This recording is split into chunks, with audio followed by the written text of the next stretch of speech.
We're back!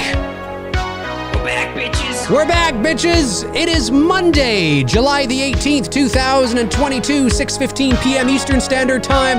My name's Dave McRae, coming to you live from the VoiceMann Studios in Toronto, Canada. He's Tony Michael in Atlanta, Georgia. And this is episode 159 of Two Dudes and Some Bullshit. Another watching of some interesting paranormal videos. Are they real? Are they fake? Ladies and gentlemen, we are live! We are live, ladies and gentlemen. You decide. You get to watch along with us. We'll put it up on the screen. We'll put them up on the screen. We'll watch them. I've not seen these.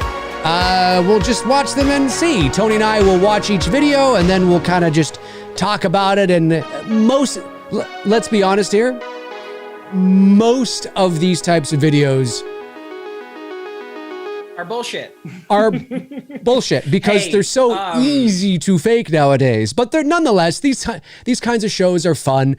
Don't worry, we will get back to movies and watching movies and whatnot. But every now and then we like to change it up, keep you guys on your toes, keep things fresh, do something a bit different. We don't want to get stale.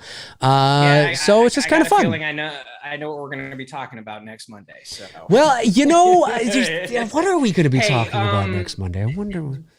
Just so we don't deal with any glitches, flip your video off so that. Yep, you got it. Hang on a second. That seems to be working now. Yeah. Let me just do that. There we go. There you go. Okay. All right. So Tony, what are we going to be talking about on Monday? Next Monday. Wonder. I have no idea. There is a little trailer that is dropping on Wednesday. I think personally we should just not watch it. You know what? Everybody can be like, Dave, what'd you think of the trailer? Haven't watched it. Dave, I'm not gonna watch it. There you go. You know what? I'm gonna let the week go by.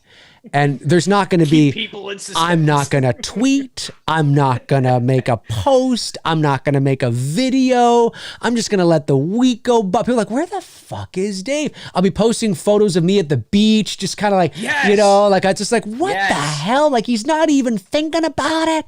He doesn't care about it. No. Obviously.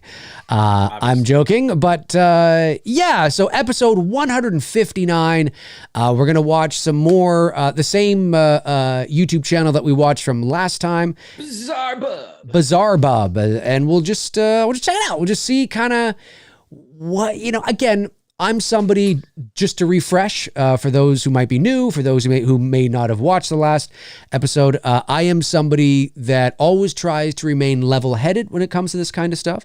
I am somebody that believes that more often than not, there are reasonable explanations for unusual occurrences. Just because we don't understand something or can't explain something doesn't mean it is supernatural. It just, you know, there might be an explanation for it. We just haven't figured it out yet or whatever the case is. However, that doesn't mean that I do not believe that there is something going on after we die.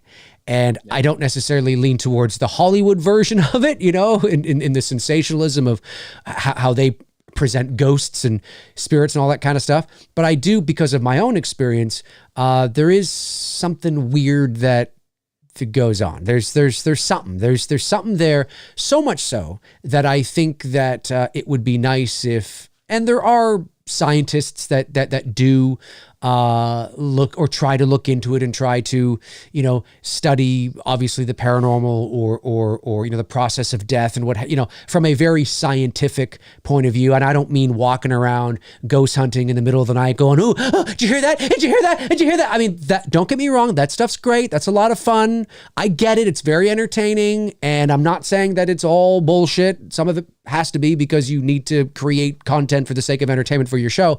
But that doesn't mean that it all is. And I get that. I understand that. But at the end of the day, you go around in circles and you don't, you know what I mean? I like it when I hear that like scientists are, like there was a great guy, his name is, I should say, he's still around, Dr. Sam Parnia. And he is a medical doctor at New York something or other University Hospital or something. I thought I have his book over. Anyways, he's written 2 books. His most recent book, at least I think it's his most recent book, maybe not. His most recent one that I have is called Erasing Death.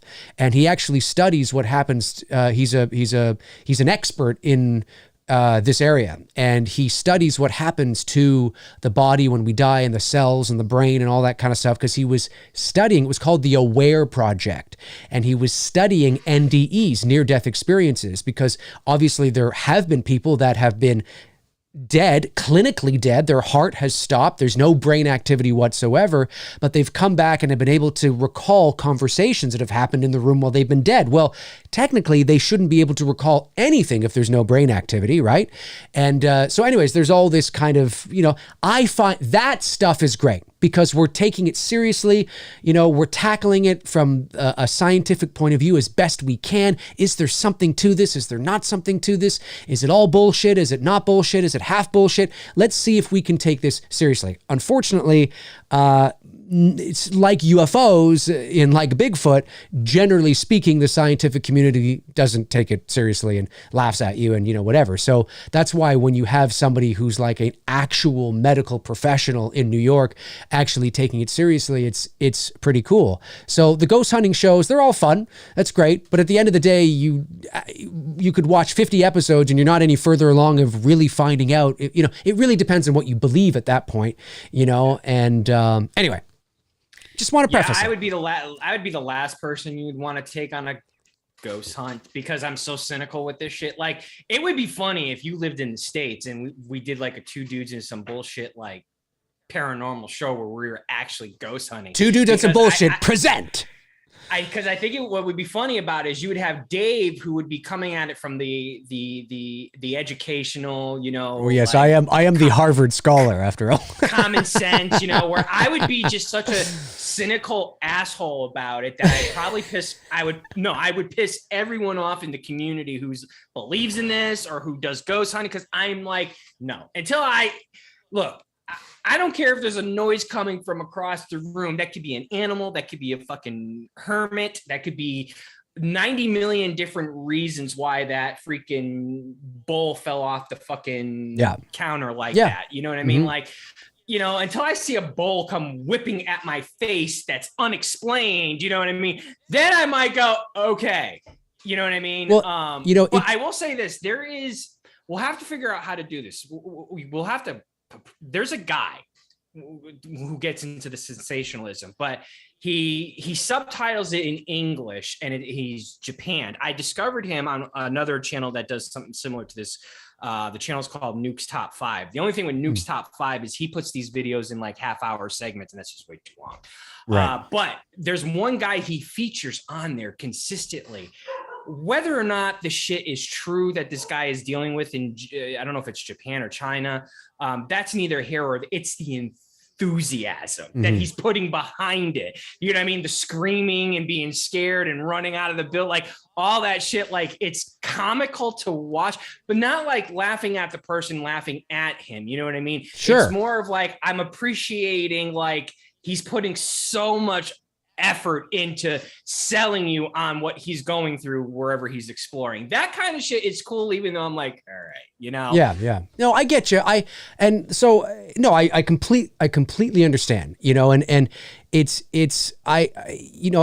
I probably wouldn't be as, because of the kind of person I am, and I have a big imagination.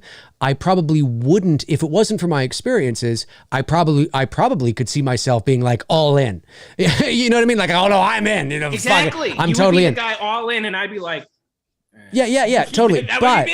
But that experience I had when I was in college taught me several things. It taught me that more often than not, there are reasonable explanations for unusual occurrences. And that doesn't mean that people are necessarily, look, there are people that bullshit. There are people that lie. There are people that say they saw aliens, were abducted, and they weren't.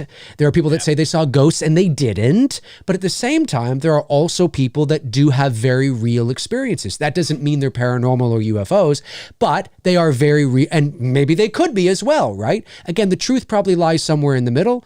And But my experience taught me that. And it also taught me that there is something weird going on. There is something strange. It would take me too long to get into here. If you follow me for any length of time, you probably have bits and bobs of what that is, because I've sort of talked a bit about it. But it has allowed me to be open-minded and kind of go, there's something going on here. Not necessarily like how Hollywood presents it, but maybe it's another dimension or a different plane or something. There's something going, and again, it's based on my experience, not just based on what I believe. It's based on firsthand actual experience that I've had, and so that's why I remain open-minded. But I can't, you can't just believe everything, because, if you're not skeptical, you're gullible. And the perfect example is there was back when I was in college, there was this weird noise we were hearing, and it was like, what is that? And what is that? We couldn't find out what it was. And then lo and behold, long story short, we discovered that it was the peacock making a sound in the middle of the night from a petting zoo around the corner 3 miles down, but of course it carried over at night. In the middle of the night, it carries, and you're out there at 2 a.m. and you hear way in the distance, it's what the fuck is that? You know what I'm saying? Sure. And so, but we discovered that. We go, here it is. Now, if we hadn't done that, and there were people that were with us, I think it's probably this. No, it probably isn't. Let's be serious here. Let's see if we can figure this out.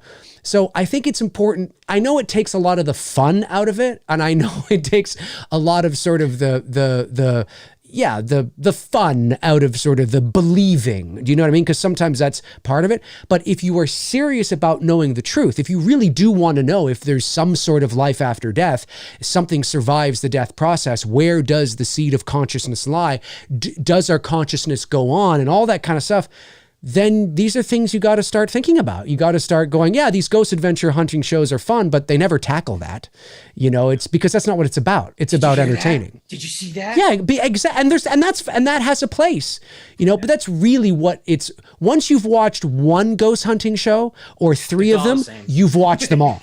You've watched them all, right? And that's why when Sam Parnia, this is about 7 or 8 years ago, when I found him out, and he was actually doing medical studies, trying to, find out if because unless something has changed, and I'm no neuroscientist, but unless something has changed, I remember him saying in his book a few years ago that although we do believe, and the general consensus is based on certain things, that the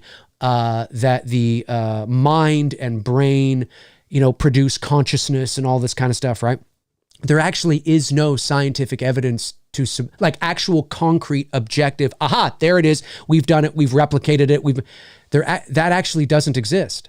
And it is based on a lot of factors that we've come to this conclusion. And logically this tells us this because we've done this, and this. But actually, I forget, he went through it in his book, and he's an expert in this kind of shit, right? And it's fascinating. It's like, wow. So the consciousness could be separate from the brain. I mean, does the brain produce consciousness, or does it come from somewhere else? And that really is what we talk about when we die, because we're not going to die and wake up in our bodies. Our bodies are dead. Our bodies will decay and shrivel away. So if there is life after death, what does that mean? Well, that means consciousness, awareness, right? Do we have awareness after we die? We don't have fingers, hands or toes. So do we have awareness? What are we? That's the shit that's fascinating. And that's the stuff that is, that's where you really want, if you're serious about knowing if there really is something out there, we all know we're not going to die and wake up in our bodies. Ain't going to happen. So. Well, we don't know that. Well, we don't know what happens. Nobody knows what happens. Well, you can't sit here and tell me you can guarantee what can happen when we die. Nobody knows. No one knows. But we do know that our bodies decay. The bodies we are in right now, they decay. The physical body, right? The physical body decays. That's what I'm talking about, right? So what I'm saying is that when I thought you were talking about from the spirit type of. Well, no, but that leads more into the what is consciousness, right? What is awareness? That's right. What is that, and where does that? How do we have and will we have awareness and all the memories? Will we have memories and awareness if there is something more? If there is something more? Are we aware of it? Are we self-aware? Do we wake up and we're not in our bodies, but we're self-aware of who we are? Do we still have our identity? That's the fascinating shit, because really at the end of the day, that's what it should be about, not running around an abandoned house at night going, did you hear that? Did you hear that? I mean, that stuff's fun and it has its place, but at the end of the day, you're not going to figure out if ghosts are real by doing that. Oh, yes, you do, because no, but yeah, I get it. You're capturing things and all that kind of stuff, but you can only take that so far. Eventually you got to go to the next step. Anyway, shit just got really deep here with Dave. Mood has been killed. Hopefully not. Hopefully our viewers can appreciate that, right? Anyway. All right, let's go over to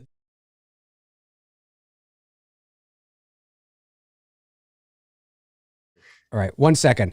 I just realized, folks, that there's no audio on the next screen, so just give me 2 seconds. I just have to hook our mics back up, so it will be silent for just a couple of seconds here. Okay, here we go.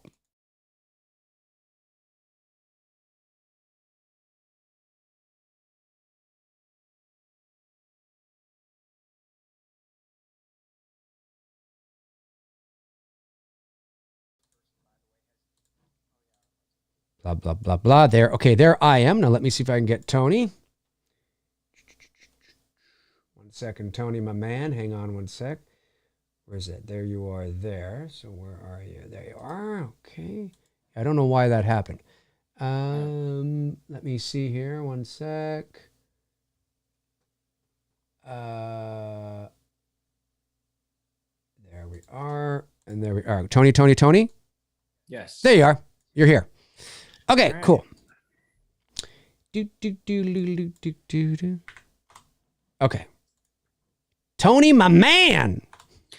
Yeah, I'm ready. All right. So this first one, I've watched this now. This compilation video is pretty solid. Now, there's obviously ones who are doing it for attention, but there's a couple ones in here that I don't know.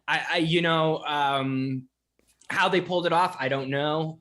There's one that like really tugs at you because it could be a couple of scenarios, or it could be something really legitimate. But right. We'll get to that. But I will say this first one, this first one who's gonna kick it off has got the first of all greatest internet handle name in the history of the internet. Well, we'll just okay. We'll roll it and we'll get to the end and you'll see. Yeah, it's hard to take it serious with a name like right. This. And to be fair, I do want to say too that this kind of stuff, if this is real, and we have no reason to believe that it is or it isn't yet, but hypothetically, if it is real, video documentation. To be fair, I know I went all sort of nerdy and kind of taking the fun of it, but it is very important, right? To document. If you can catch something on video, if you can catch, something on audio or in photos, those things are important too. Those things are important. I just meant earlier that if you're really serious about finding out the truth, you have to go beyond that, because you're just going around in circles, right? Like you have to, this kind of shit is part of it. That's all I'm trying to say, right? You know what I mean? Yeah. That's all I'm trying to say. But it's still fun. I love watching this kind of stuff. I do. It's fun. All right, here we go. Ready? One. So basically what we're going to do is the guy, how he sets up the videos, if you weren't around for the first time, he does it 5, 4, 3, 2, 1. So every time a number will pop up after it, we'll pause it. And that's when Dave and I will give our thoughts on what we think about Correct. it. Okay, here we go. In 5, 4, 3, 2, 1. A home security camera shows a couple sleeping inside their bedroom when something extremely creepy happens. On June 19 of 2022, user Chubby Gooby and her husband had caught footage of something that, according to them, words cannot explain. Chubby Gooby. Chubby writes, Chubby I feel incredibly uncomfortable posting this because I feel like it could be uncomfortable for many people. Okay. But I strongly feel it's important to show what has been happening in our home. It goes without saying, but this video has left them terrified. This is what they caught. Okay. This is what they caught. This is what they caught. Hello, everyone. This is our experience. This is Mrs. Chubby. That's Chubby. That's Mrs. Chubby Gooby. That's Mrs. I would Chubby like to Gooby. thank you all for your continued support during this difficult time. She's so serious. I mean, hey, I'm not. Wait. Hang on a sec. What do we got going here? Okay, so this is time lapse. This is time lapse because she's time lapse. Yeah. A little paranormal activity.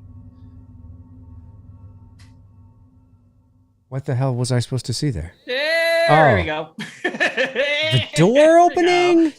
There we go. Paranormal activity. And closing. Just, oh, come on. This stuff is no, it gets better. It gets better. It gets better. It's like 101 stuff. There's a reason, also a reason why I chose this one too, which we'll see it. All right. Does Michael Myers walk in cosplaying? You'll see. Okay. Now this is kind of creative with the, what is that, a hamper? Looks like a hamper. The hamper's moving. I was fully asleep Is it? at this point, Okay. and I was trying to wake up. Now she says she was fully asleep at this point. Okay. She was trying to wake up. Okay. Okay.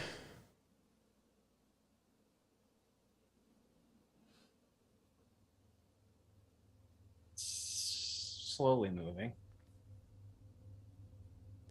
But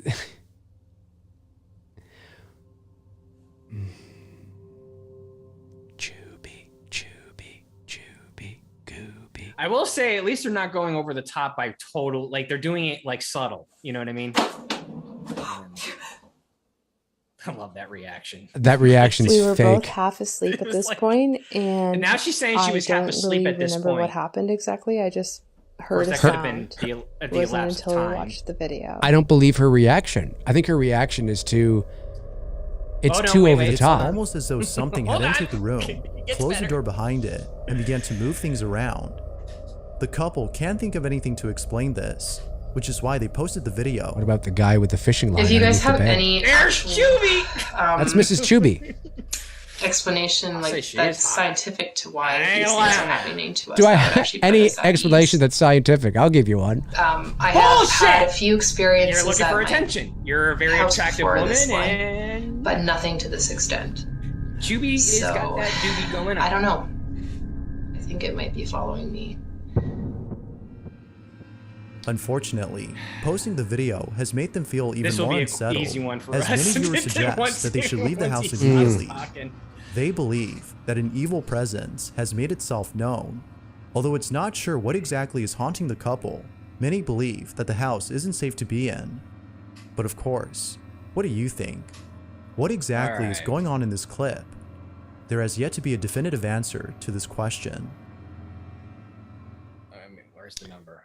Okay. Hold on. There we go. Okay. Pause for. Okay. So let me. I mean, without stating the obvious, like, Yeah, you're like a very here. attractive woman, so I'm not gonna, I'm not gonna criticize you for that. But you're going full blown paranormal activity. You know what I mean? Here's the thing, and it's and again, I don't mean to be the the And I'm talking the movie paranormal. right. activity. Yeah. I don't mean to be the party pooper, but I will say this for any future fake, if you're looking to create a video like this, you have to go beyond doors opening, drawers opening, and things moving across the floor. That is kid stuff. That is paranormal 101. That is Easy to fake. so easy to fake. And it's the number one reason why you see a lot of it is because it is easy to fake. And, if you're going to fake it, man, you're going to have to, you're going to have that thing pick up in the air and toss. But that's not, that's poltergeist. Like once you actually have spirits interacting with the physical world and moving objects and things moving and, whatever the case is, you're heading down, you're heading towards poltergeist territory. Right. And then you also have to ask yourself, why is this basket moving? Like what would be the purpose of the spirit moving it? Like, okay, a door opening and closing. Okay, but why would the door open and close? Does the spirit need to open the door? Right. Oh, geez, I got to get out. Hang on a sec. It's clearly for the audience because how would you show paranormal activity? You have to show doors opening and it's always done when somebody's asleep because then you position the people that would likely be responsible for it on the bed. So there they are on the bed. It can't possibly be them because they're asleep.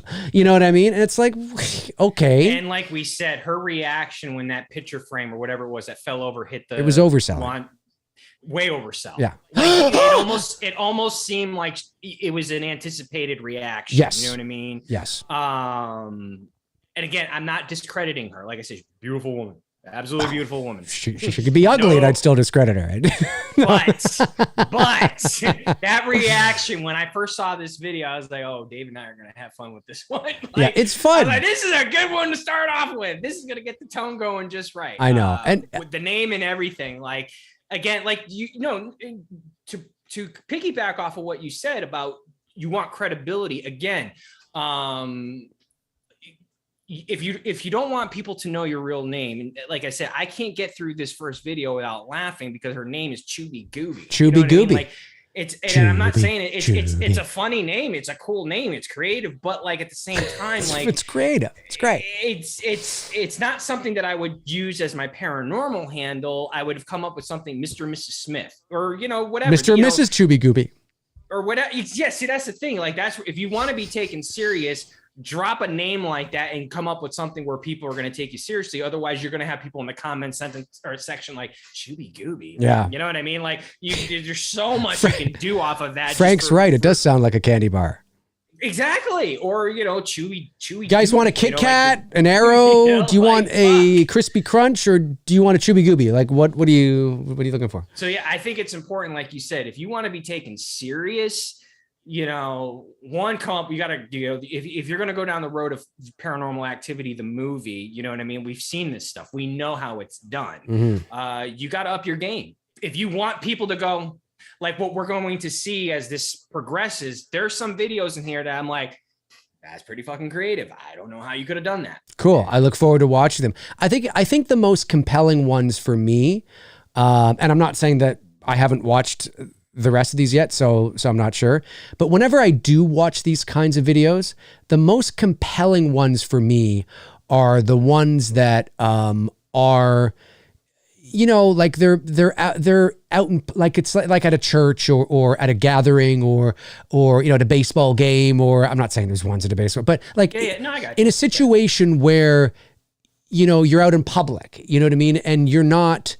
Now, again, obviously with digital technology at everybody's fingertips, it can be easy to do that too. I mean, these kinds of videos, but they're a bit more compelling to me because, it's not somebody in their home in a controlled environment. That's essentially what I'm trying to say, is that when you are in a not so controlled environment, a train station, an airport, a baseball game, and you see something weird happen, or somebody, a hotel, somebody walks down the hall, and on the security cam you have somebody like it was proven to actually be the security cam from the hotel, and the hotel shows that somebody walks down the hall and then suddenly they just vanish or something, whatever. Again, can it be faked? Absolutely. Is it fake? It could be. But it gives a little more credence because it's the hotel security cam and you're in a hotel, a less control. When it's a couple at home, and you see things opening and closing, it's like, this is a controlled environment. It's too easy to fake. There is, I don't know if you've seen this, or one, I don't know if you've heard of this. Maybe people in the chat room has. A very sad story. The Watts family murder. Shannon Watts and her two daughters. Fucking Chris Watts, that piece of shit. But did you see some of the police body cam footage of some of the weird unexplained things, like a shadow that came out, popped out in front of the cop and then went back and behind it? There was a weird giggling noise that sounded like a little kid. I thought that giggle was it was in the closet, right? I thought it came from like a toy or something. They never said. They never found a toy. So it's like weird things like that. Right. But it's just more or less like when it's something like that where it's coming off of a cop's body cam. Right. That's fucking weird. Again, you know what I mean? Again, right. To Tony's point, that's exactly what I'm talking about. Now, that doesn't mean that and I'm not saying that Tony's not saying this either. That doesn't mean there's not a reasonable explanation for it. There could be. But it gives you more, it gives you more reason to pause. You know what I mean? And go, interesting. Okay. Rather than, everybody redoing their own version of Paranormal Activity. That's kind of stuff I like. And didn't even Kate, the lead actress in Paranormal Activity, wasn't there a scene with her in bed where she hears a noise and has a similar reaction and pops up like that? I can't remember. There could be. It's been a minute since I've watched it. I'm gonna have to rewatch it. I'm almost 100% positive that there's a very similar scene in Paranormal Activity where Kate's laying in bed. Katie, I think that's her name. Yeah. She's laying in bed. She hears a noise and she pops up like that, like, you know, like startled. Yeah. So, anyways. Yeah. Ready? Move on. There could be. Yeah, let's do this. Okay, so let's go back over to the other screen here. Yep. Ready whenever you Okay, are. 1 second. And one on the count of 3. 1, 2, 3. Number 4. Jerry Bruce is a father. This has who got loves some spending good time with ones. his I will children. say it's If you hop over to his channel, you'll find that most of his videos have a wholesome quality to them. However, out of all the videos on there, 2 in particular stand out from the rest. Okay. These 2 videos are different in that they show something that doesn't fit with the family-friendly content of this channel. If anything, they seem to have come from a horror movie, one that is based on a family terrorized by paranormal activity. I like this guy's As narration. it turns out though, that's exactly the case here. Jerry has been encountering strange occurrences in his home that seem to be paranormal in nature. On May 26th of 2009, he is suddenly woken up by a strange noise inside his living room. He immediately grabs his phone and begins to record. Jerry writes, "I have never seen anything like this. My wife and I were awakened by the sound of a door closing. This video is all I got before me and my family left the house." Left, like This moved? is what he caught. I think just left, like, to get like. This is very weird because this is not. I don't know how you would just watch. I'm still trying to figure out how they could have pulled this off as a not real. So you see the little knob, well, not the knob, but the door. It's moving like that. Yeah. The locking thing, or whatever you call it. And there's nobody in the closet.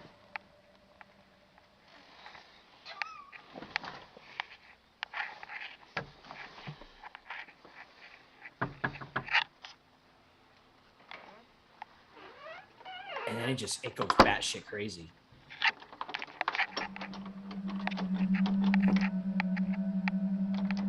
I can't see if it's moving. I need to be able to see if it's moving. I can hear it. Yeah. See how it's kind of slightly moving like that? Yep, That's fucking weird.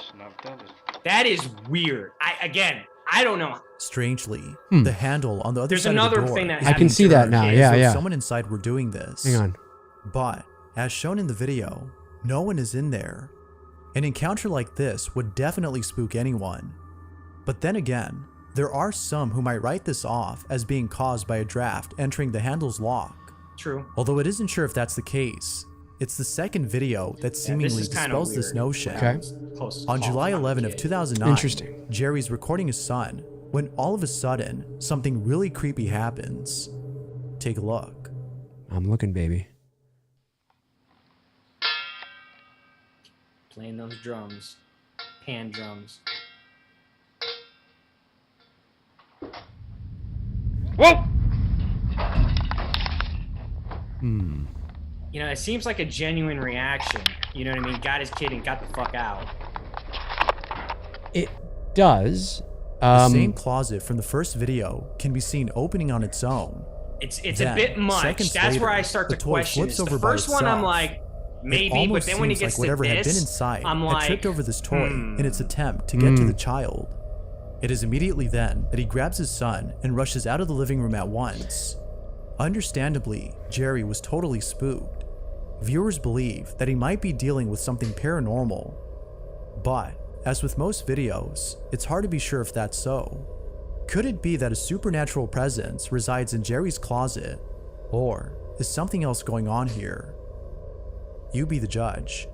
all right, ready and pause. Pause. This- Okay. If he didn't go so far, like what I mean is like the door opening and the toy getting knocked over like that. Yeah. It almost seems like he was prepared for that, like what's her name was in the first, Chewy Gooby was in the first video. Right. Because that first part with the door not lock thing, I don't know how you could fucking do that shit. Yeah. So I don't. Okay. So my first thought is in the first video. The first video off the top of my head is the story goes, my wife and I were awoken in the middle of the night by this sound. My first thought is, would you hear that sound from your bedroom? Possibly. I don't know, because I don't know where his bedroom is in relation to that. Is he a light sleeper? Right. Is he a light sleeper? Is he a deep sleeper? At nighttime, you can hear a lot of things, right? Who knows? I didn't quite see it turning until the end there when he zoomed up on, and I could see it going back and forth. Is there a cut? I don't know. It doesn't look like there's a cut. Yes, at face value, it looks like when he opens the door. It doesn't appear to be doing it when he opens the door, so it's not continuing to do it. He moves things around in the closet. He shuts back. It starts to do it again. If it is faked, it's well done, and I agree with you. Well done. And I agree with you that I would have left it there. I would have left it there. If I was faking it, I would have left it there, because again, sometimes when it comes to this kind of, if you want to be believed, if you want to put something that's kind of, less is usually always more, because of how usually people tend to go to the extreme and they like to Hollywood up their shit, and nothing says it's fake than like seeing somebody go, or somebody in the, you know what I mean? So that's genuinely creepy. Now, is it real? It could be. Doesn't mean it's paranormal.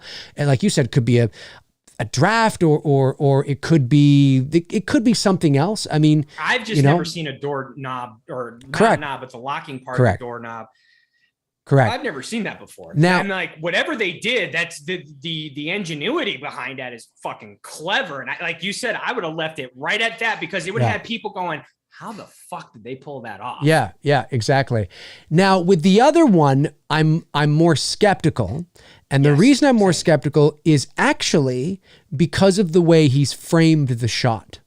Yep. And so it looks too framed. So I'm going to just, let me go to the other screen here for a second. You're going to rewind it back. I'm just going to rewind it back. I'm going to leave it paused. Leave yours paused. Yep, no problem. I'm just going to go back here, and I'm going to, okay, there we go.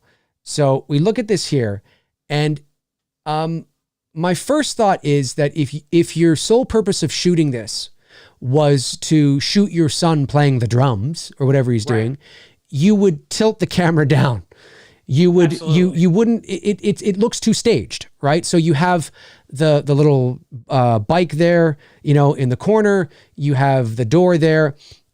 Like everything's perfectly placed. Right. The camera is set up specifically to capture that moment happening. Again, this in and of itself doesn't mean that it's fake, but these are things that I look for, right? I look at this, I go, well, what if the whole reason I have this on, the only reason I have turned on my camera, the only reason is to shoot my little son, I would position the camera differently. I would be up there. I would be, it would look more, I can't do it right now, but it would look more like you see, okay, so where's my mouse here? Okay, so you see my mouse here? This would be my mouse right along here. This would be the top of the frame. This would be the top of the frame right here, not up here. All this stuff is excess space, right? It's unnecessary. I would have it like this. I would tilt it down so I could see him a bit better. And that's not really what's happening. He keeps it here because he knows possibly that door is going to open. Whoa! Right? And he has a reaction, and then that, flips over. Again, doesn't mean it's fake, but it does look staged. It looks more staged. This doesn't help his other video, in my opinion. No, because like you said, if he had just left it at that video, I'd have been like, damn, I don't know how to explain that. Right. And maybe the other, I don't know when these two videos were uploaded. Maybe he uploaded that first one and got such a great response that he got cocky and decided to go a step further. That's what happens. That's entirely possible too. Some popularity, people were like, oh, we want to see it again. Right, exactly. So but doesn't mean it's fake. No, it doesn't. This is definitely more, I don't know how heavy that little bike is there, or I don't know. I mean, it's pound, if that. Yeah, two. Yeah, I don't know. I am less likely to believe this, but the other one is interesting. But it kind of sours my taste for the other one a little bit because this one looks staged. So but it's interesting. It's effective. Even this here is actually pretty tame in comparison to some. Okay, sorry. Yeah, let me just get back to number 3. 3. 1 second here. Okay. Ready? All right, ready. 1, 2, 3. An anonymous individual named S had broken into a house that is said to be haunted. All right, pause it really The quick. residents of the place no longer live. Okay, I paused it. Okay. The important thing about this one that we're watching right now, a lot of weird shit. And it's true. You can look up the information online. The married couple in here just disappeared. Okay, no one knows what happened to them. But I will say this. I'm more curious about your reaction watching this, and even the chat rooms as well too, because when I watched it, I got weird vibes watching this video when this guy decided to break into this house after the vanishing of this married couple and just walk around and shit. Not from a paranormal thing, but just there's a room he goes into, like a back room, just kind of something like occult, like just something very bad vibes. Like these people were into some shit that probably were not good. Right. And that's what I think would happen. So, all right, you ready? Okay. All right, here we go. Let's go. Live on the property, as apparently they had gone missing. The husband and wife who lived here mysteriously disappeared. Okay. No one knows what happened to the couple, but it's rumored that something terrible occurred. It was after their disappearance, however, that a family member shared surveillance footage from inside the couple's house. This footage was taken from the couple's security cameras, and it shows things that occurred before they went missing. Overall, though, the footage is pretty creepy. Take a look at these clips and see what you think. Man, close with some authority.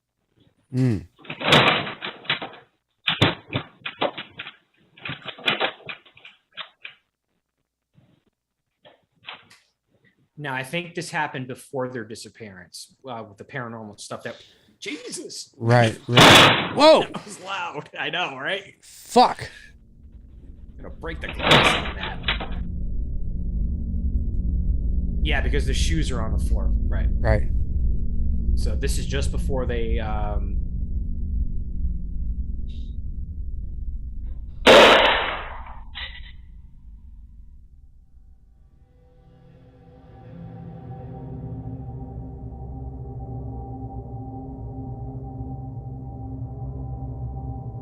be a perfect time to have like a shape just standing there at the end of the hallway. Right? It's Michael Myers. Right? Yeah, that's it. But because there isn't anything, that actually, that is a cool effect as well too. It's cool. Again, doors, doors opening. I'm thinking about all these security cameras. The security camera's positioned quite low. Although pretty creepy, This is creepy. it wasn't now. scary enough to Okay. deter This is where it someone gets from weird. breaking inside. All right. An anonymous individual named S had seen the footage and decided This to is check now out the property for after himself. they've been Right. Little did he disappeared. know, this was a bad idea. He breaks into the property by entering through a window on the second floor. He goes in and immediately feels uneasy. This is what he caught.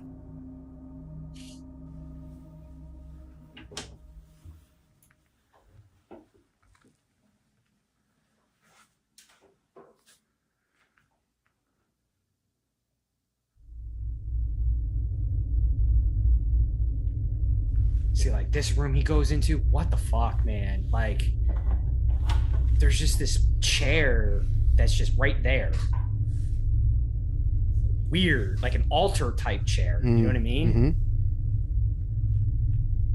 In an almost empty fucking room with nothing.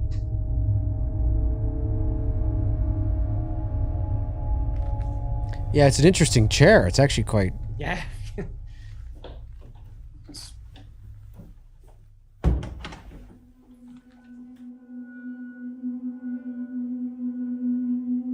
And it's like creepy because like it's abandoned, but it's not abandoned because this happened shortly after they disappeared. So like a lot of their shit is still in there. You know what I mean? Mm-hmm.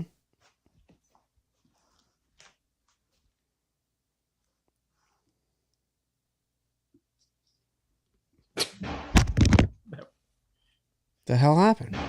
He's hearing Oh. he's hearing banging noises, so he's hiding. He's thinking maybe it could be, oh, it's from the entrance. Okay. Well,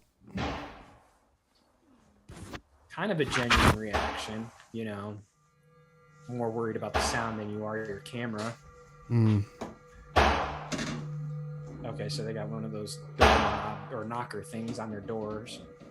Damn, loud as fuck. Yeah. Ah! Oh, sorry, everybody. I mean, this is very... I'm not saying it's not real. I'm just saying It's not. I think some bad shit happened to these people. I think these people were involved with some shit and I think people came to collect. You know what I mean?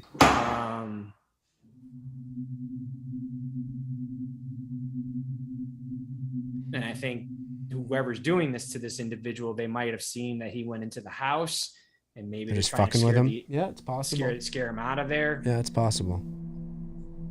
It was only after the mysterious knocking had stopped that the intruder looked to the side and saw what appeared to be a shadowy figure peeping from down the hall. Yeah, I see it. It seems to be observing him before creeping away from sight.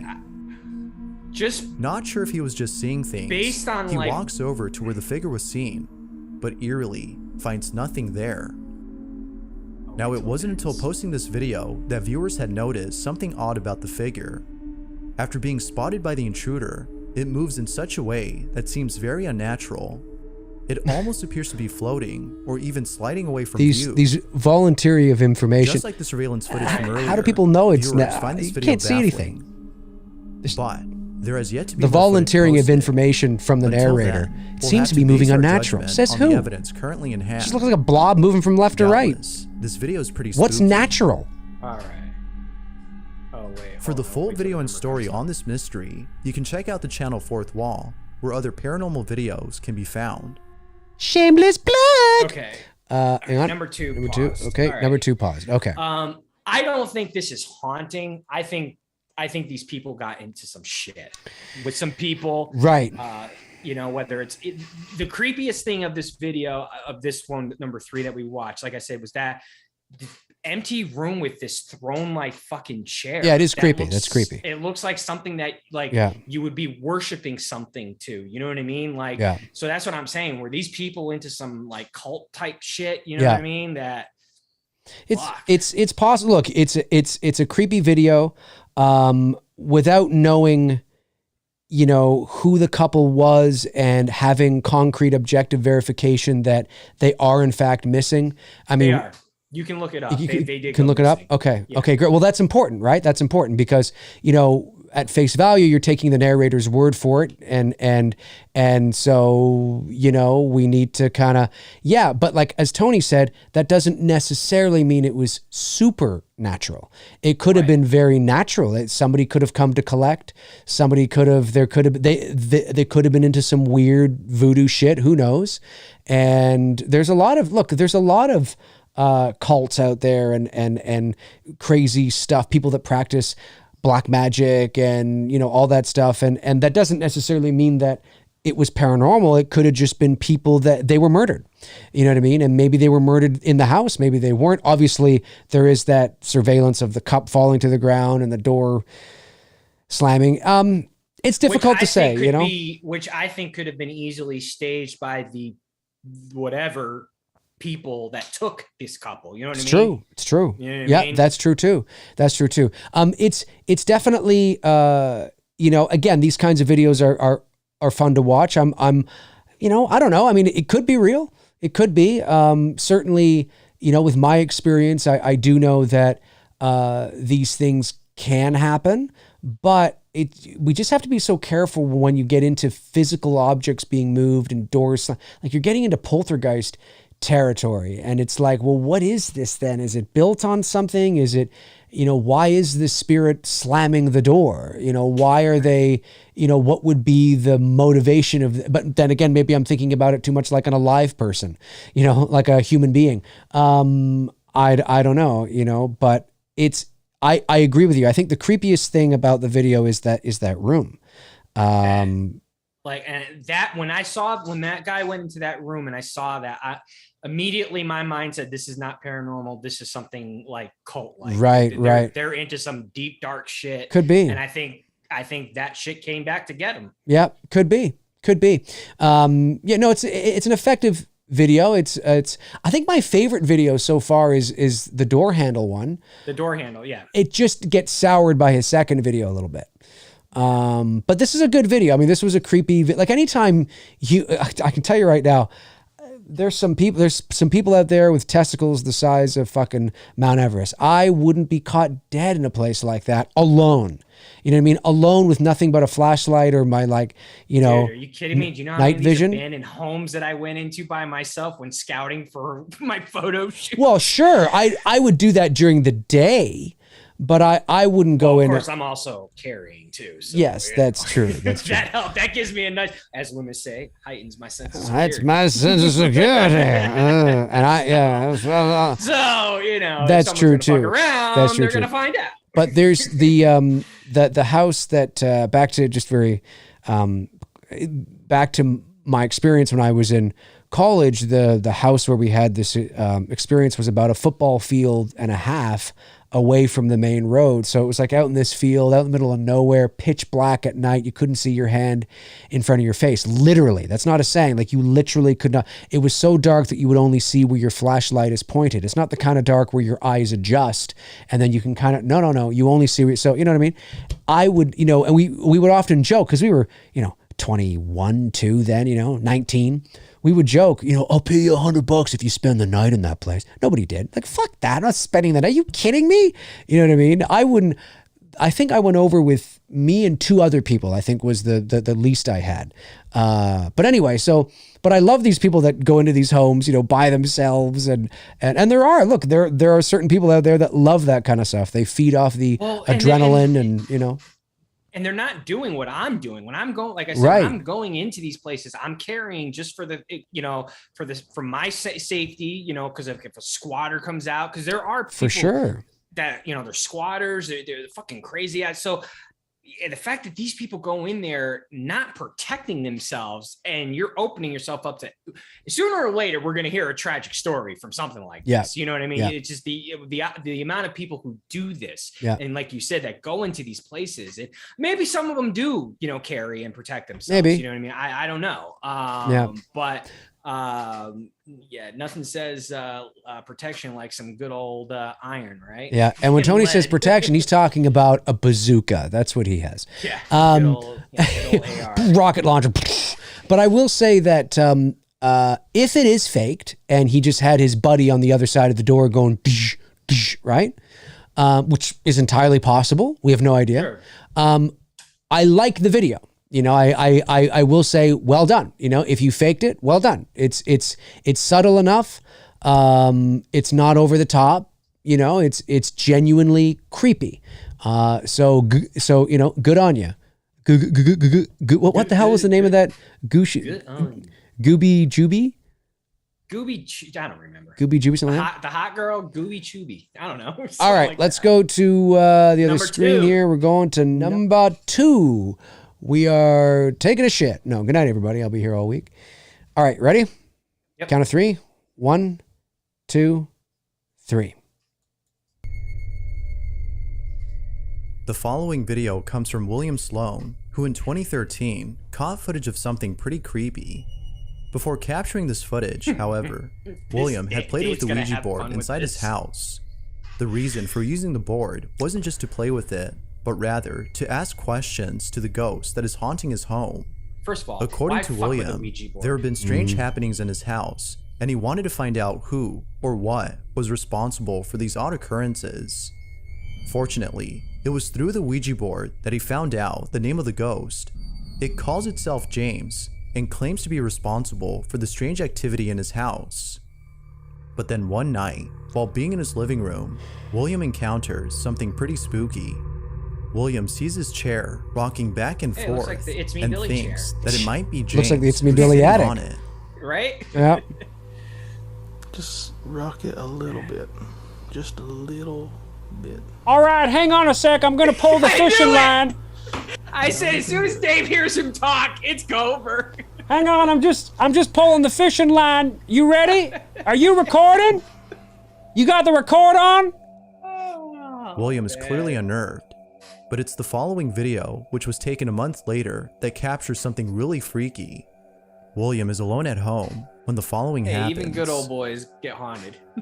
Okay, a few minutes ago, I was sitting on the couch. Just a over good there, old boy. I knew that was coming. And I was just watching TV and on Facebook as I usual. love you good old boys down south. And I do. I love you guys. We're back street. It's right there.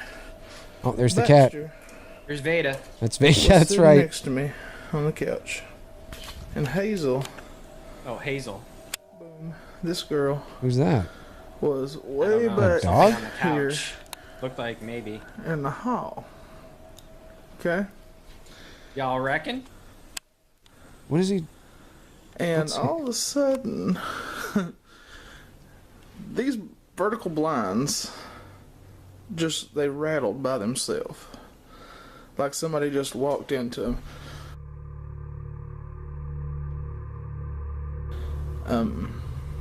They're shaking a little bit now, but it's because of The the heat AC. vent. Good for you. Jason, That's they good. always Yep. sway a I little lived in bit. an apartment or condo Baxter. that Yeah. had those Hangs types up. of blinds, and every time I ran the AC, Yep. they would But we're gonna move. try to Well, get and you to- touch it and it'll move for like the next 5 minutes. Yeah. James, if you're here, Play it again, move James. those blinds again, because that was really good. And I didn't get it on tape when it happened the first time.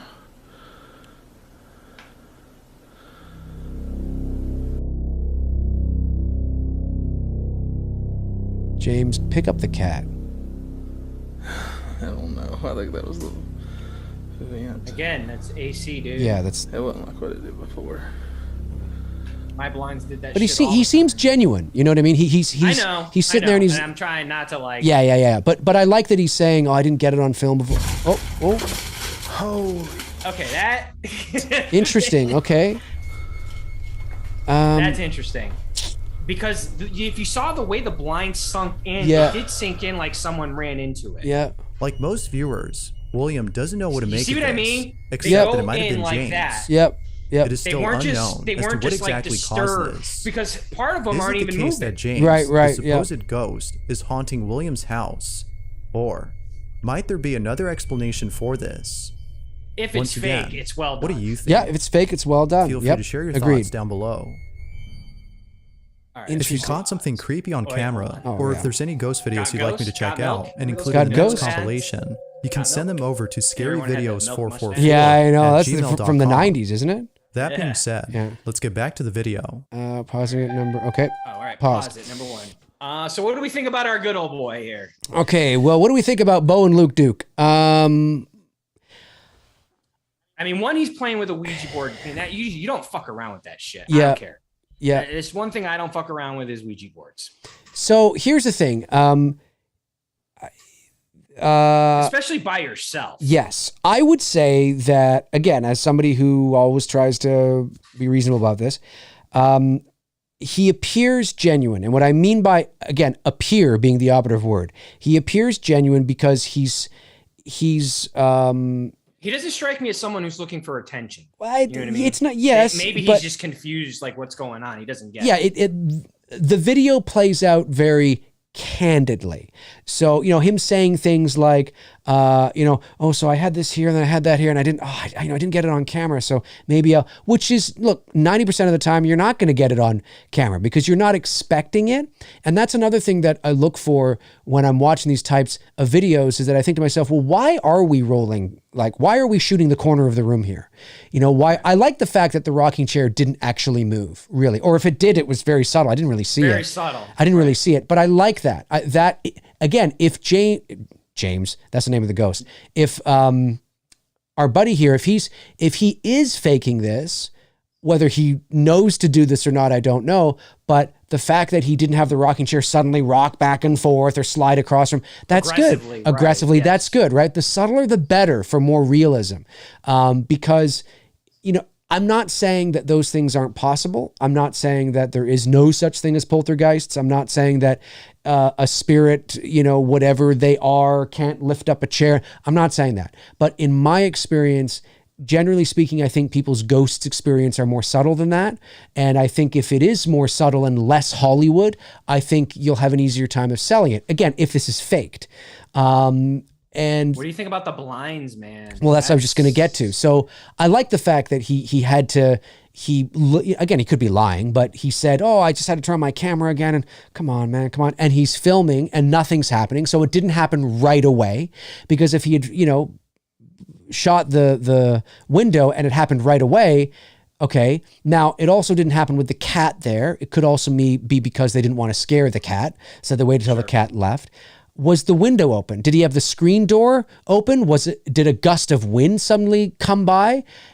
I don't know. That's quite a gust. I mean, I will say that I agree with you, Tony, that the way the blinds formed and moved was interesting, like but a body ran into them because the yes. way they close in like that. Yeah. You know what I mean? It did look like that. The problem is we don't know what's on the other side of those doors. We don't know if he's got a big fan he suddenly turned and it's on. not like he just like shook the blinds either. Right. You know, it was a very distinctive movement, which I was like, okay. Yeah. No, it was. And look, I mean, you know, taking my analytical hat off, it's cool. It's a really cool video.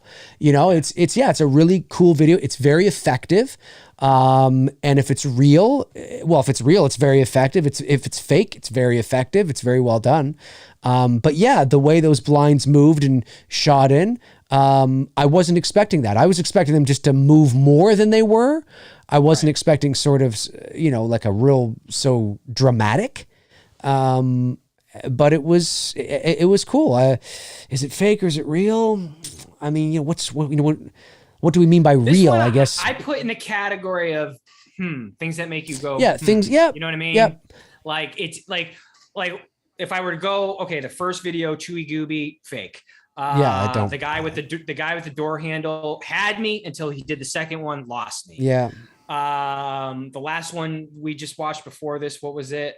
Before our boy here. Oh, the knocking, the two people that disappeared. The two people disappeared. Yeah. I don't think that's paranormal. I think they just got into some dark shit that Entirely possible. Yeah. This, I'm not going to be so dismissive on it because like you said, he sounds genuine. Yeah, he sounds candid. He sounds I can't figure out quite yet how he was able to pull that off of the blinds. Right. And something too that you have to remember as well is that going back to the guy that has the kid and, you know, the closet door. Oh, the doorknob. There, right. Yeah. When you look at, now I haven't been to his channel obviously, but the narrator did preface before we started watching that he's somebody that shoots a lot of videos and he's always shooting different kinds of videos or whatever it is. So it's not out of the realm of possibility that he would suddenly come up with this new idea to do. You know what I mean? He appears to be a bit of a creative video guy. This guy, the good old boy here, and we say that in a flattering way. We're not trying to be mean or anything. Sure. I'm a good old boy. Yeah, exactly.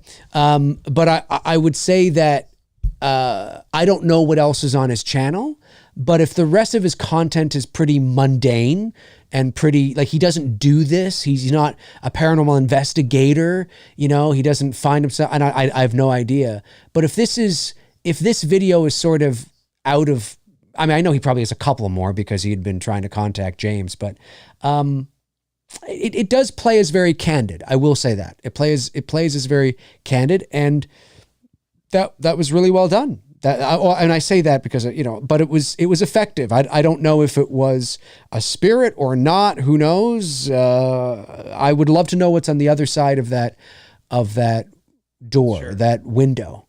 I'd love to know if there was something else out there. It's effective though, isn't it? It is. It was well done. Go to number one. Let's go to number one. Here we go. If this is what I think this is. This is I think this is a very tough one to watch. Okay. And on the count of three, 1, 2, 3. Especially if you are a dog lover like this I next am. video comes from Nathan Hughes, who not only enjoys being an actor and a photographer, but also a dog owner. Okay. One day, while sitting at home, Nathan notices one of his dogs acting strange. Molly, who was resting on the couch, began to tremble as though she were seeing something incredibly frightening. Being a lover of dogs, he was deeply unsettled by Molly's behavior. If only he had known what she was seeing. This is the video he took. Molly, do you want a biscuit? You can eliminate the seizures because I've had a dog who've had seizures. Her eyes would not be reacting if she was having a seizure. Because I first thought that. Yeah, that's what I thought too. What is it? Yeah, but because she's moving her eyes to him when she says something, not a seizure. Molly? Because when our dog has, she not responsive at all. What is it? Eat your biscuit. And she just looks terrified. No.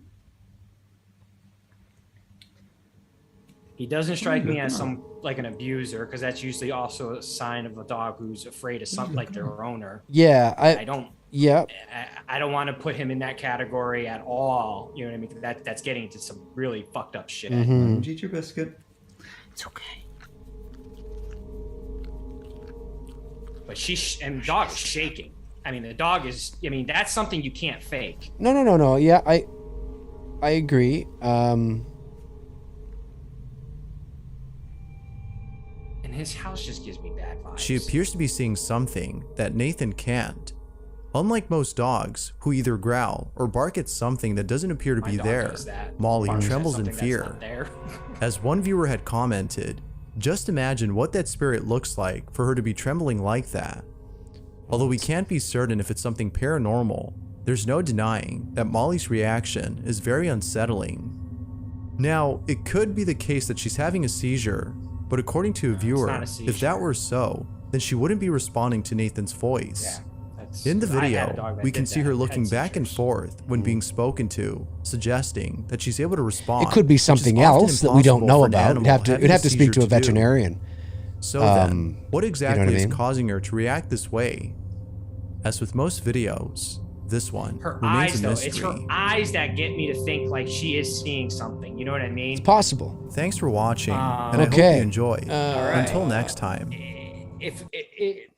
You can learn a lot. I don't know if you've ever owned a dog. Oh yeah. You can definitely, like Xena, when it's really like thundering hardcore, she'll go right to my room. She gets very, she's scared. Yeah. You can see it in her eyes. So like when you're watching this video with this dog, there could be something health-wise wrong with her. Obviously, it's not a seizure because, again, like I said, to repeat, but I've had a dog with seizures, so I know what that is. It could be some other ailment. It's just when you look at her eyes, she looks like she's looking at something and she is afraid. Yeah, it does appear that way. That is correct. I'm not obviously an expert. I'm not a veterinarian, but it doesn't look like a seizure. That's true. I agree with you there. But to talk to a vet would be interesting, to have a vet look at that video and sort of, kind of give some thoughts on it. It could be something else. He did a follow-up video, like say he went to the vet and the dog checked out, like was totally fine. Yeah. That would get me to be like, okay, that dog saw something. Yes. Or there could be a situation where, do we know that, there's a condition or there's something that, when this happens, that's common in dogs because that's actually, whatever, right? It could be some sort of physiological thing as well.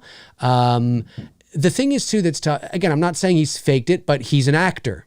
They say that right off the bat. He's an actor, and that's what I'm saying. Did he do something to the dog to get her to do that? Well, that's, you know what I mean? Well, yeah. I don't wanna open up a door like that. No, but not even abuse. Not even abuse. Is it a trick? Right? Like all I'm saying is that I didn't even think of that. Is that he's taught the dog. He's an actor. Okay, I believe they said he was an actor and a photographer or something like that. So he's familiar with video or with picture, right?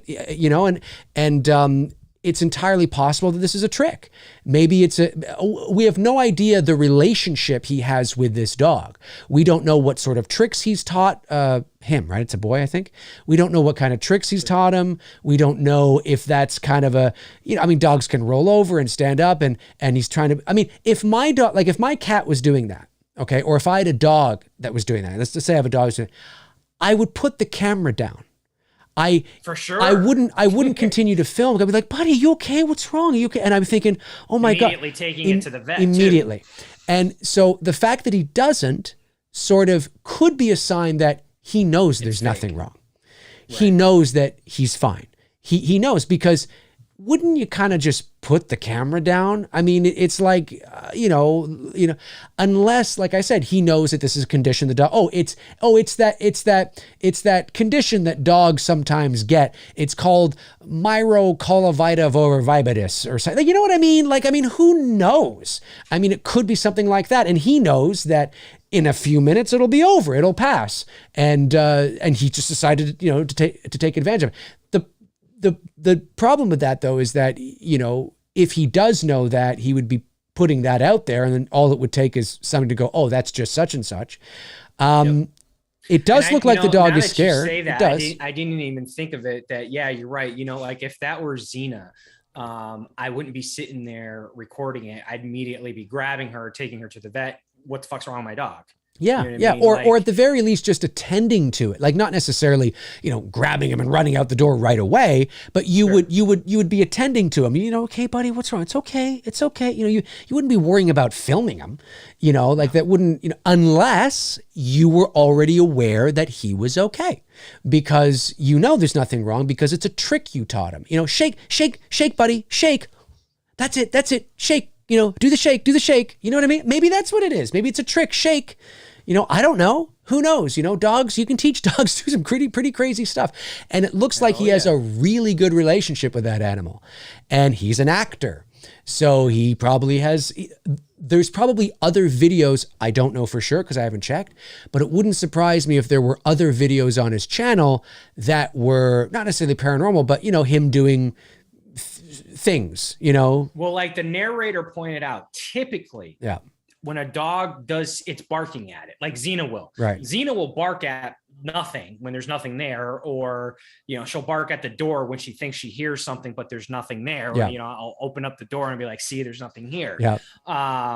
So like that's typically, so like in paranormal videos with dogs, that's typically what people are recording. Their dog is barking at a wall or something like that kind of shit. I'm like, okay, well, what the fuck is it seeing that we're not seeing? It's true. Is it hearing an animal inside the wall, or what? For sure. And actually, I would like to, Frank might actually have some answers to this. He may not, but Frank deals with animals all the time. It's part of his job. I won't say, what he does. I'll leave that to Frank if he feels like he wants to do that. But Frank, have you noticed anything like this before? Have you come across this kind of thing in your travels?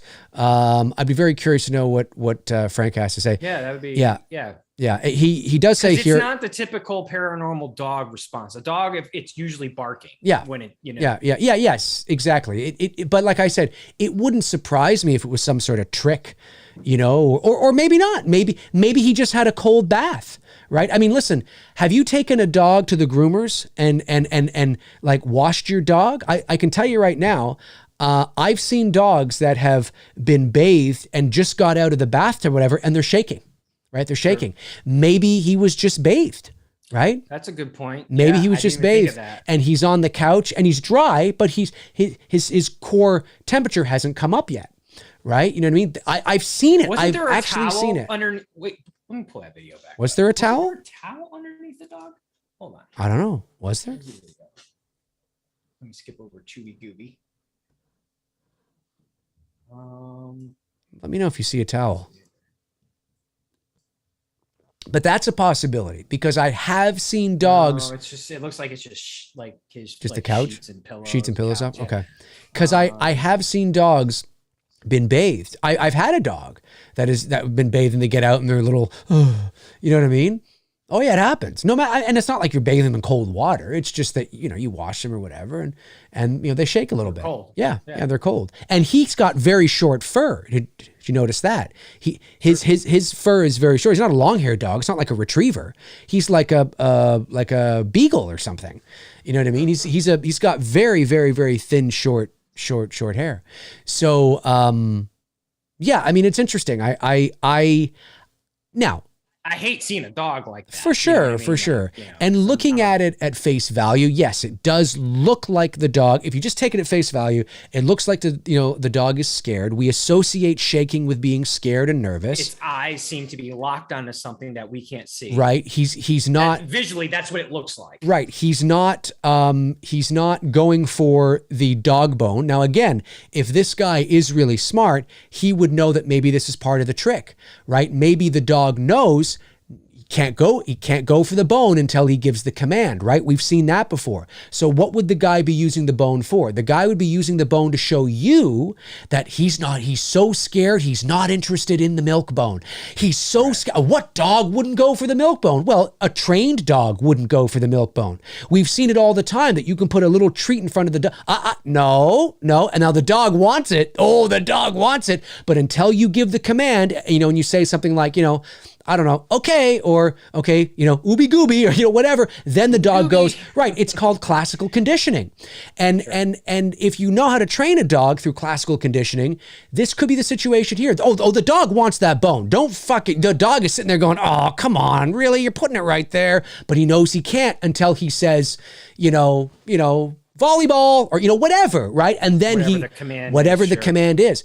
But the guy, the actor we have here, would use that milk bone as the look. He's so scared he's not even eating the thing, when in reality, no, he's waiting for the command.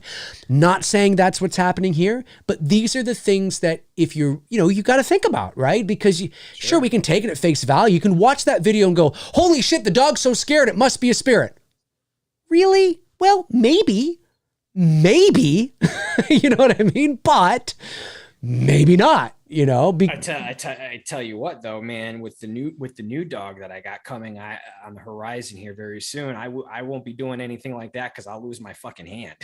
yeah. No, I know what you mean. No, I'm serious. I'm looking in. Probably before the year is out, I'll have when the litter is ready. I think that's when they said it would cool be at the end of the year.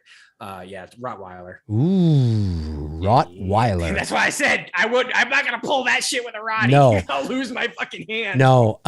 Frank here says dogs can tremble in different settings if they come from a different location, like a rescue. A new surrounding would scare them. They look at exits for quick escapes. Lyme. I'm assuming you mean Lyme, or like Lyme or Lyme disease. I'm not sure. I think it means Lyme disease. Lyme disease maybe can cause tremors. Yeah, that's possible. Like just because the dog's yes, and that's what it is, right? He's trembling. Doesn't mean he's having a seizure, but it could be a condition the dog has, or it could be it might be a weird trick to kind of get your dog to shake, but we don't know the relationship. He clearly has a great relationship with his dog, and he was comfortable enough to film his dog shaking. Somebody in the chat, I forget who it was, says, well, maybe he was comfortable because someone said too that they could have been hearing the thunderstorms coming, and that is very possible. That's possible too. Like I said, Xena will react that way. She'll get not shaken, scared, but she just she's not feeling thunderstorms. Right. She ain't right. Well, you see, and you got Barry here who says my dog won't eat milk bones. Right, and that's fair. That's fair. Your dog won't eat them, but that doesn't mean this. Clearly, this guy has them, and he would have them likely because this dog eats them. Now, that's an assumption on my part, but I would assume then, or maybe he's using the milk bone, to your point, maybe he's using the milk bone because he knows his dog won't eat it. Maybe his dog doesn't like the milk bone, so why would he use it? Why would he then place that in front of the dog to try and get to show, oh, come on, because he knows the dog's not going to go for it. That could be something there too, right? So that actually favors our sort of assumption that there may be something else going on here. Again, we don't know. everything we saw could be fully organic. It could be absolutely organic. And he just walked into the living room one day and saw, you know, his little buddy going, and he was like, oh my God, Billy, what's wrong, Billy? And whoever his dog's name, I can't remember the dog's name, you know, hey buddy, what's going on, buddy? You know, and he's like, oh, you okay? And here's a little bone. He had that bone fast. He had it, you know, in his pocket, and he's, you know, there you go, whatever. Who knows? But having said all that, to Tony's point, yeah, I do believe that animals can pick up on some weird fucking shit. 100%. Yep.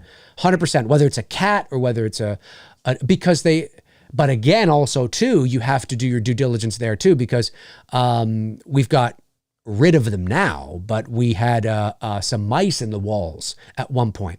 Now, cats' hearing is like dogs' hearing. It's like 50 times more than ours, right? It's insane. Even a cat's, you know, hearing is insane. Not quite as insane as a dog's, but a cat's hearing is, or is it better than a dog's? I know a dog's smell is better than a cat's, but a cat's hearing might be a little better than a dog's. Anyway, cat's hearing is insane too, right? And I remember Veda was on my, you know, on my bed, and I'm watching TV or whatever, and she's there, and she's looking up at the wall, you know, behind me, like the wall, you know, behind me. And she's looking up. Sure. And I got this nice photo that used to be my dad's. It's a painting of Marilyn Monroe, Elvis, Humphrey Bogart, and James Dean playing pool. Very common. You see them all around, right? And it's kind of sitting there in a nice frame. And it was kind of funny because it looked like she was like, oh, look at that. James Dean, you know, or whatever, right? And she's doing this, and her little cat nose is going crazy, and she's looking up, and she's doing this, and I'm like, what is it? What is it? Well, not like 5 minutes later, don't I then start to hear the mice? And I'm like, she heard them way before I ever heard them, because they can pick up frequencies that are like we can't even pick up. You know what I mean? So that's what she was hearing, and I was like, "Thank you, Veda. You did your job. Now I have to get rid of them." Well, so, that's precisely why I'm choosing the Roddy, because the Roddy, they're very, especially a female. That's what I'm going to get. Yeah. They're very protective of the home. We've had some shit go on in our area here of lately. Intensified some just violent shit that I'm like, you know, it's an add an extra sense of security that if you hear a Rottweiler behind the door, because you pretty much know the bark. I mean, most people know the bark. Yeah. It will definitely, it'll at least make a person hesitant, wondering what's on the other side of the door, and how big of it, you know, is on the other side of the door. And like you said, you know, they will sense things. Xena's good at it. Xena's got a pretty solid bark, but I mean, Xena's a Labradoodle retriever. She's not going to do anything. Of course. Yeah. You know, there's no threat there, but a Roddy gives me that sense of like, you know, if someone were to hop the fence at any given time and they see a Rottweiler back there, they're hopping right back over like, nope. You know what I mean? Like, and that's no, it's true. I chose the breed. I mean, it's a nice, and they're, you know, they get the bad reputations like pit bulls do. You know what I mean? It's all depending on how you raise it, interact with it. You know, and if you make sure you interact your dog with other dogs, you know, so that they're familiar with being around other dogs. And Rottweilers are working dogs, you know, and thankfully I like to go hiking and, you know, take long walks and shit like that through trails. So, you know, I will definitely work it. But it'll be nice knowing of having that little security blanket when I go to bed at night, that there's a female Rottweiler laying there next to me. Yep. I understand that. I look, I get it. I mean, animals, you know, we sometimes give cats a bad rap because obviously dogs are pack animals, and dogs look to be led. They look for somebody to be alpha, and they look if you're not an alpha, they'll take advantage of it's true, but dogs look to be they like, you know, there is that companionship there. Cats are often, you know, they get the bad rap because of you know, how they're sort of portrayed in movies and in cartoons and all that kind of stuff, but cats they're different. I think one of the reasons why cats get such a bad rap is because dog owners seem to think that they can treat cats like dogs. It's like, no, you have a different species here. Like it is literally a different species, not a different, you know, type of like breed of dog. No, a different species. You know, cats. It's funny. I've learned. I've had cats, you know, my whole life. I've had dogs my whole life too, and I can tell you that cats are incredible. They're not pack animals, so they don't need to be, they're more about themselves than they are pleasing others, but they are magnificent creatures. And if you know how they communicate and how they speak to you, through blinking, they will blink at you, through, different types of meows. They only meow. I'm sure many of our viewers already know this. I know Frank will. But cats only meow to us. They don't meow to each other. They communicate in other ways. They only meow to us because we don't pick up on the communication that they have with other cats. So that's why they meow. They only meow to us, which is fascinating. And they have different types of meows. And how old is your cat? 8.5 now. Oh, you got like another decade. Hopefully, yeah. Fingers crossed.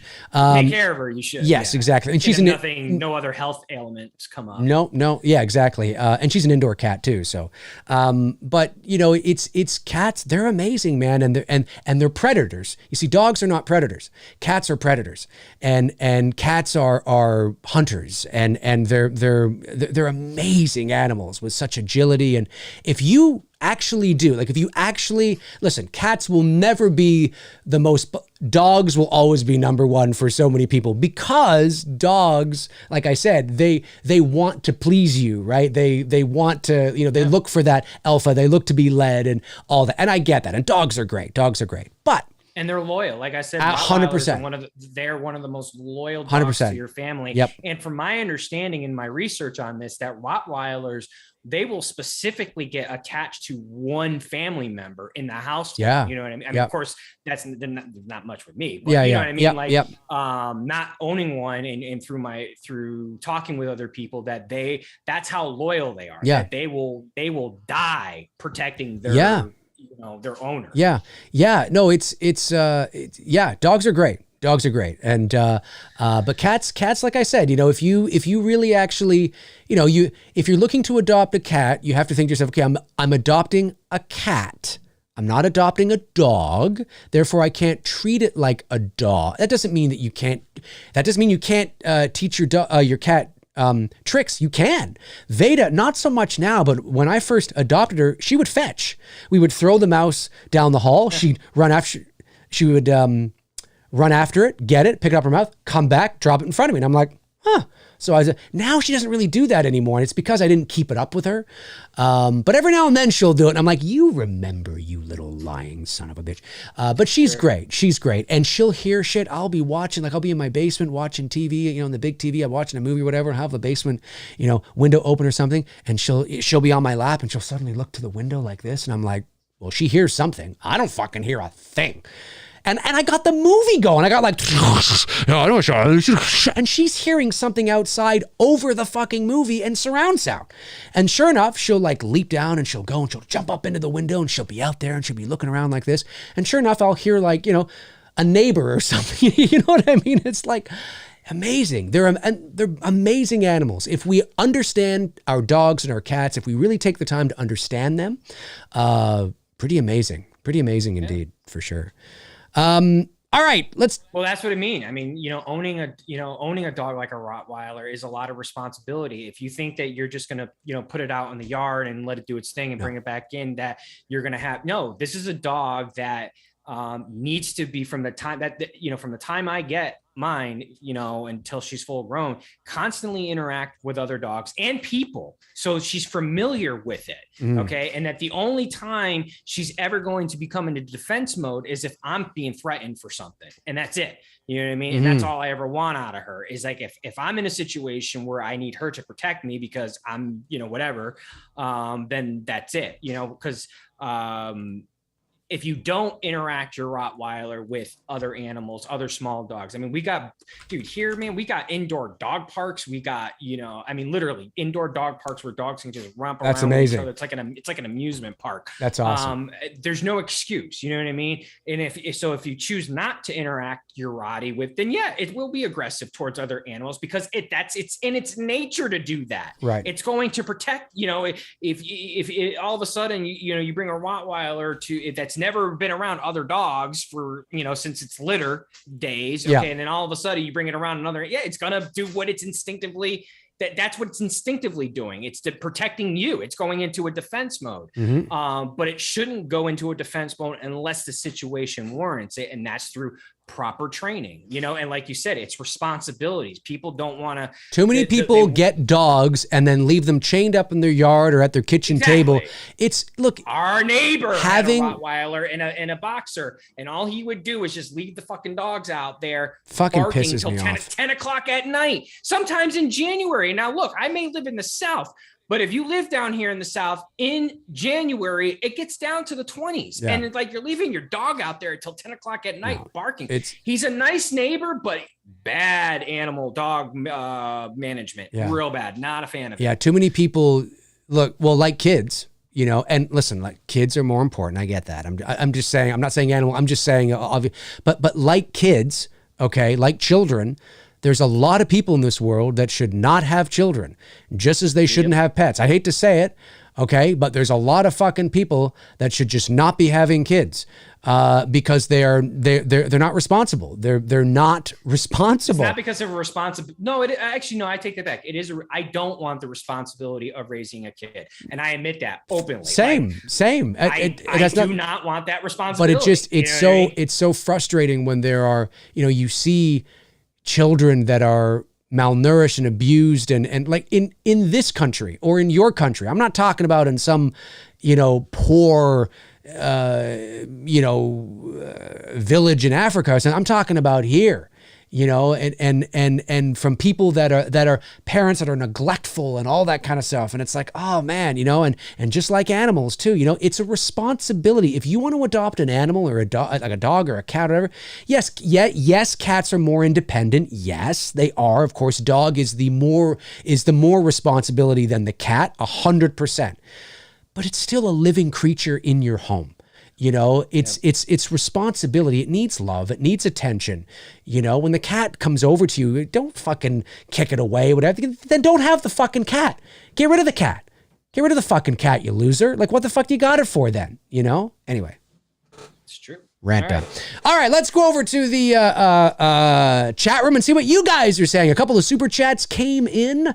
Let's get to these out of the way. So the first one that came in was from Riley, who sent in $2. Thank you, Riley, and said, I mailed you a picture I drew of you and Tony. I colored it. Amazing.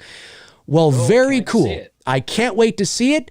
If you mailed it to the P.O. box below, then I will definitely get it. Awesome stuff. Thank you, Riley. I really appreciate that. Fast Forwards 289 sends in $4.99. Says, what's up, D&T? Hope you all doing well. We are. I'm glad y'all are doing another paranormal video. I've been watching and hoping you would do another one soon. Yeah, it's a lot of fun. Yeah, we have a lot of fun. Seems to have been getting good reaction from you guys. We had, what were we up to, like almost 200 people tonight watching? Close. Yeah, we had like 190 or something like that. It's great stuff. Yeah, I think that's two times we've done these videos, we've hit those numbers. Yeah, so it's good stuff. People like it. Seems to be working. People like it. Booster Seat sends in $2, says, is Michael Myers a virgin? I'm assuming that's a question and not a statement. There's no question mark. I would have to say, probably. I'm gonna go with no. You're gonna go with no? I think Michael during the off season is tapping some ass. Well, hang on. Now, what if we're going with this new timeline? Then it would be, well, Michael was 6 years old. He was put into a mental institution. Then he escaped when he was 21, and then he was put back into a mental institution for 20 years, for 40 years. So now but there's a 4-year time jump between kills. He got it on. He was soiling. He got it on. He got it on. I'm telling you, that's why. 4 years, he was like, fuck this. It's time, baby. That's the movie I want to see. Absolutely. That's the movie I want to see. I want to see that movie in between Halloween Kills and Halloween Ends. Michael, just finally. Michael does Haddonfield. Yes. Yes. Or Michael does Russellville, or whatever. I don't know. I'm down. I wonder if he keeps the mask on or if he takes it off. I don't know. I think he keeps it on. I can tell you, not to get too personal, but I can tell you my one and only time experience with an ex in the mask. I thought I was going to fucking die. I'm not even joking, dude. I got so fucking hot. Wait. You like I literally thought I was going to fucking die. Yes. Wait. Okay, so This is a long time ago. Okay, so what you're saying is she was a good ex. She's one of those exes that I wish I didn't let go. She's one of those. Well, exes. This is in my. Well, 20s. I mean, you had sex in the Michael Myers mask. I would say that is something that's a person you would want to keep around. Yeah. I was in a weird stage in my life at that time. Why I let that? She's literally probably the best girl I've ever been involved with. Like it was in my family in Connecticut met her too. They loved her. She got along with them very well. We clicked. Like we were both into fitness. We were both into horror movies, and obviously. But I'm just imagining you in the mask going. Can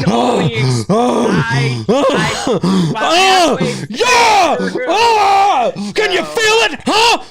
Oh God, honey, I can't. I mean, I'm imagining Michael Myers grunting.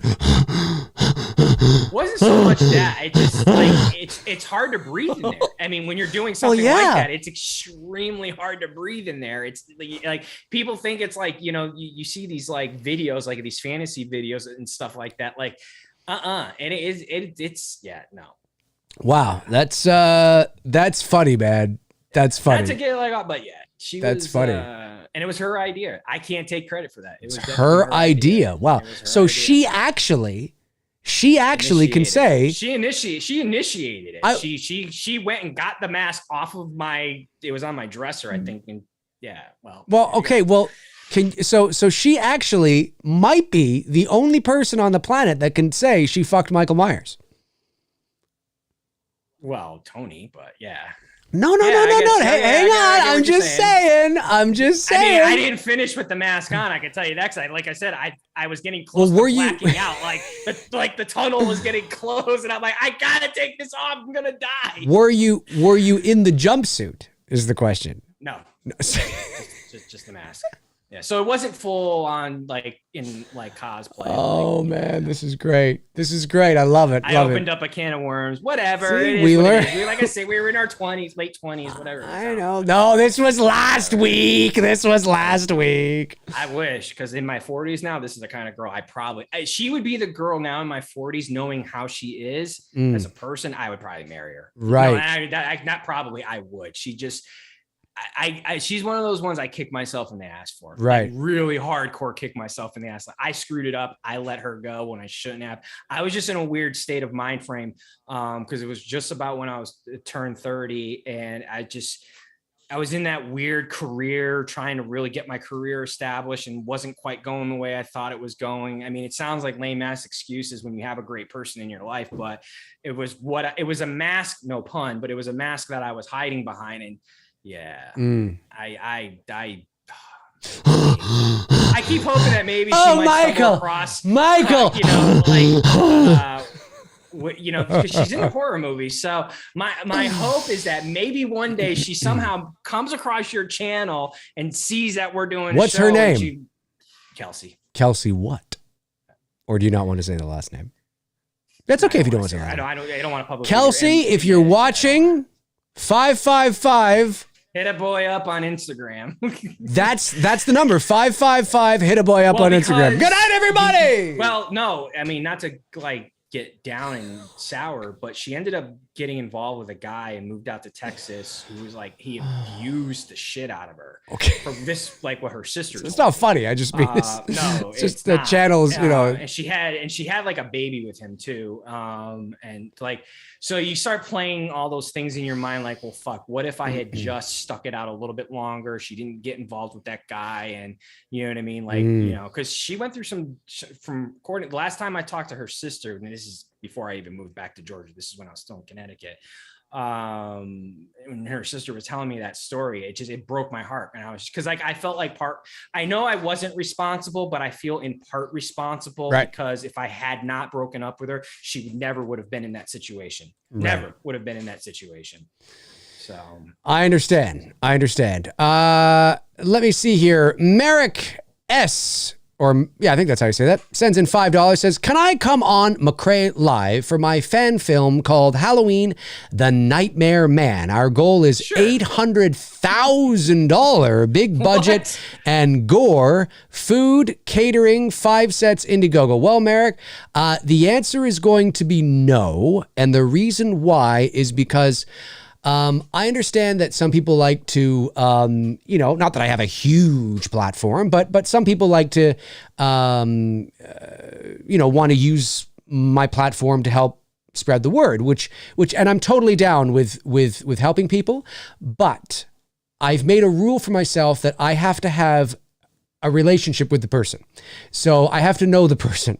There has to be some sort of dynamic there, because if I didn't, I would be getting it all the time. And I can tell you that within the last couple of years, I've probably had about 24 people ask if they could come on my channel to help support their fan film.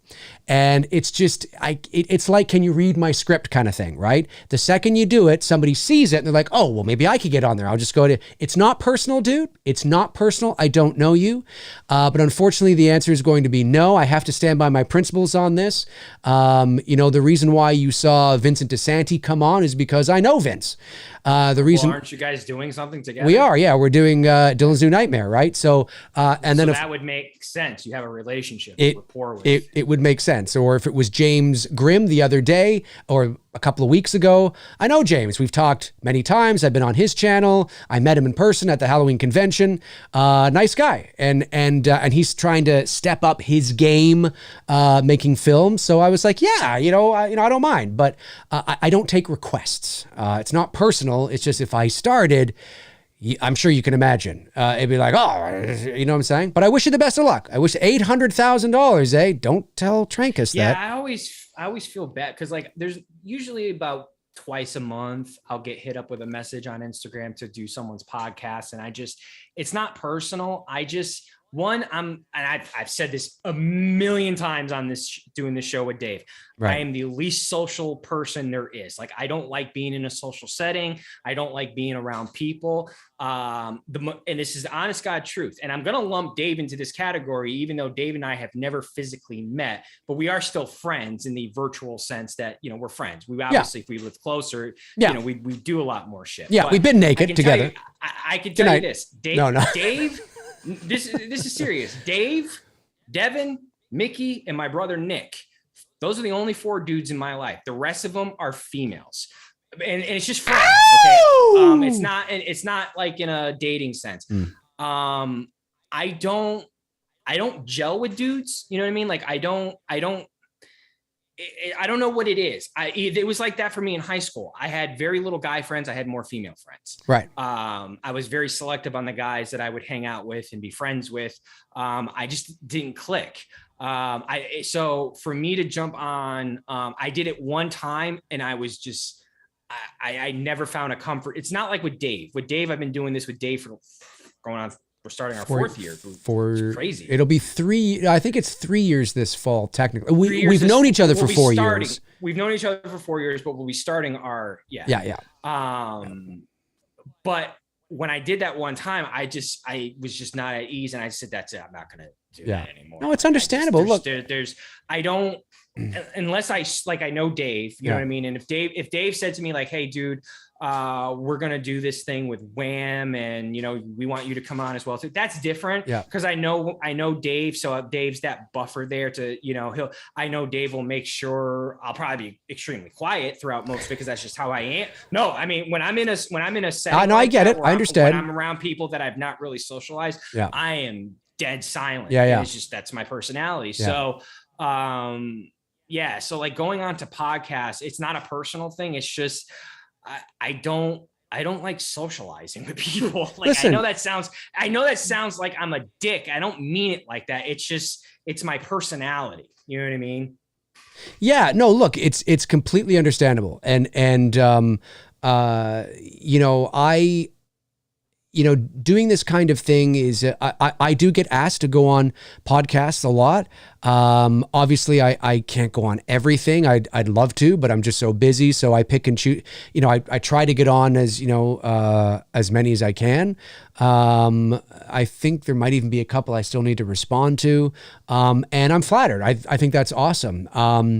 If you do reach out to me and you don't hear from me right away, or it takes me a while to get back to you, and when I say a while, sometimes it might be like a couple of months before I get around, because sometimes I forget. I go, oh, I got to get, and then I tend, and then you know what I mean.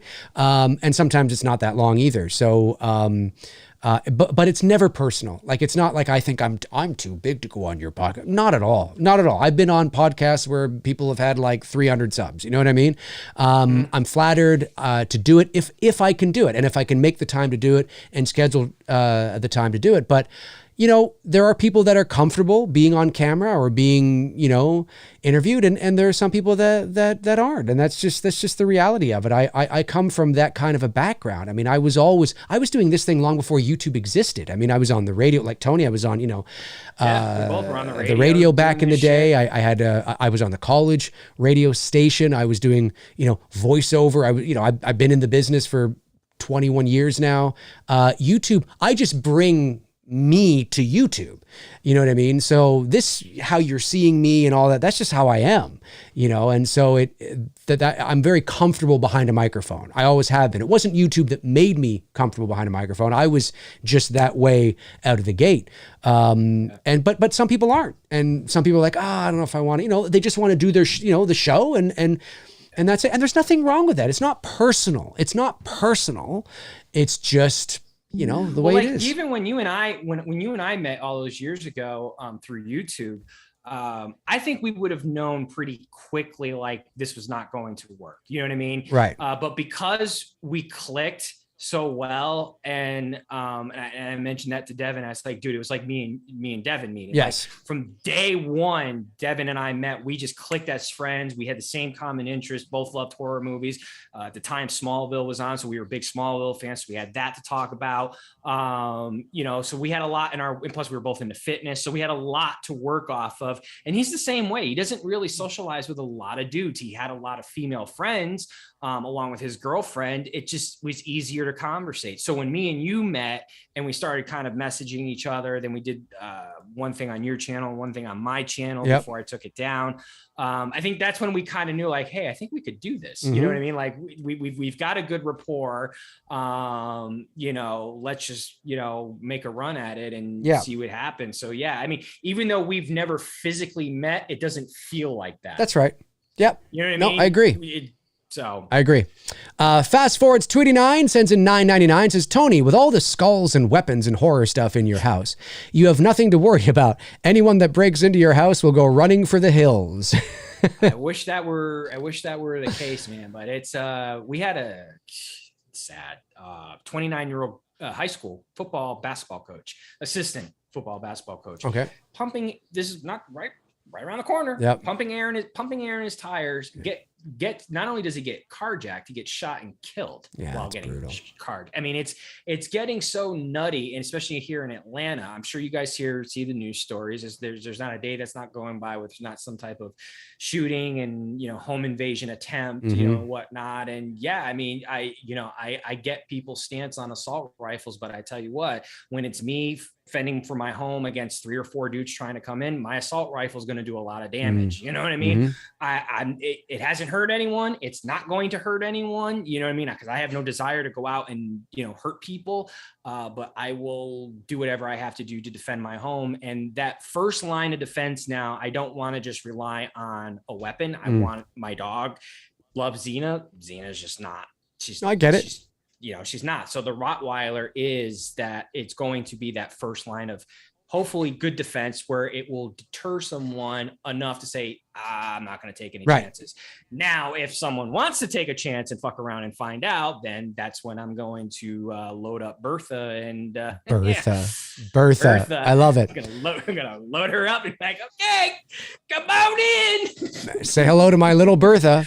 Movie I didn't Chat even and think of More that. Part 2 sends in £2 says, are you guys fans of the Frisco Kid, Ford and Wilder? The Frisco Kid, Harrison Ford movie, 1970. I've never even seen it, honestly. I've I've heard of it, but I've never seen it. I've seen it, but not in a long time. It's not a Harrison Ford movie that I thought it was okay. I thought it was fine. You know, I wasn't like moved by it or anything, but I thought it was fine. You know, it's a Harrison Ford movie and he's my favorite actor. So yeah, I thought it was all right. Dark Light sends in $2, says, is it possible Jamie Lee has a wife in Ends? If you're insinuating because of, I think I know what you're insinuating and you're trying to ask about it. What happened? No. I think he's just trying to ask it. Do you think the movie's going to have some woke bullshit in it? I mean, why would you bother asking that question? No, I don't think Jamie Lee Curtis is going to have a wife at Halloween Ends. No, I don't. I did. What did I say a few months ago? I did say I would not be shocked. I said this in one of our streams that Laurie may have a female love interest, but it won't be so full blown. Like, I don't think she's going to be making out, but I think I would not be surprised. It won't shock me if they did it. If it was alluded to or if it was kind of hinted at. Yeah, you know I don't think they would do that with Laurie. And the reason why I don't think they would do that with Laurie. 2022, are you sure? Well, yeah, yes, because the reason why is because it would feel like a strange thing to introduce in this finale. Well, that's what I'm saying. But not only that, but it's been established that she's straight. I mean, unless she's she was into Ben Tramer, right? And I know, that comes from the very first movie. Now it just seems like, no, I don't think that's going to happen. I don't think they're going to introduce. Having a midlife crisis. She wants to play around. I don't think they're going to introduce a love interest of the opposite sex. But would you be shocked if there was? Yes, I actually would be shocked. Narratively, I would be shocked. Yes, I would think it was. I'm not saying like. I think it would be. Sorry, go ahead. I was going to say, not in the sense of like where she's holding hands or they're, like on the couch cuddling. I'm saying like they do it in a tasteful enough way that you as the audience go, maybe there's something going on. I'm not quite sure. Well, if it's that subtle, then I think it's useless to even throw in there. But I would be. I would be surprised because I wouldn't. Yeah, no, I would be. It would. It's just silly. It doesn't make any sense. It's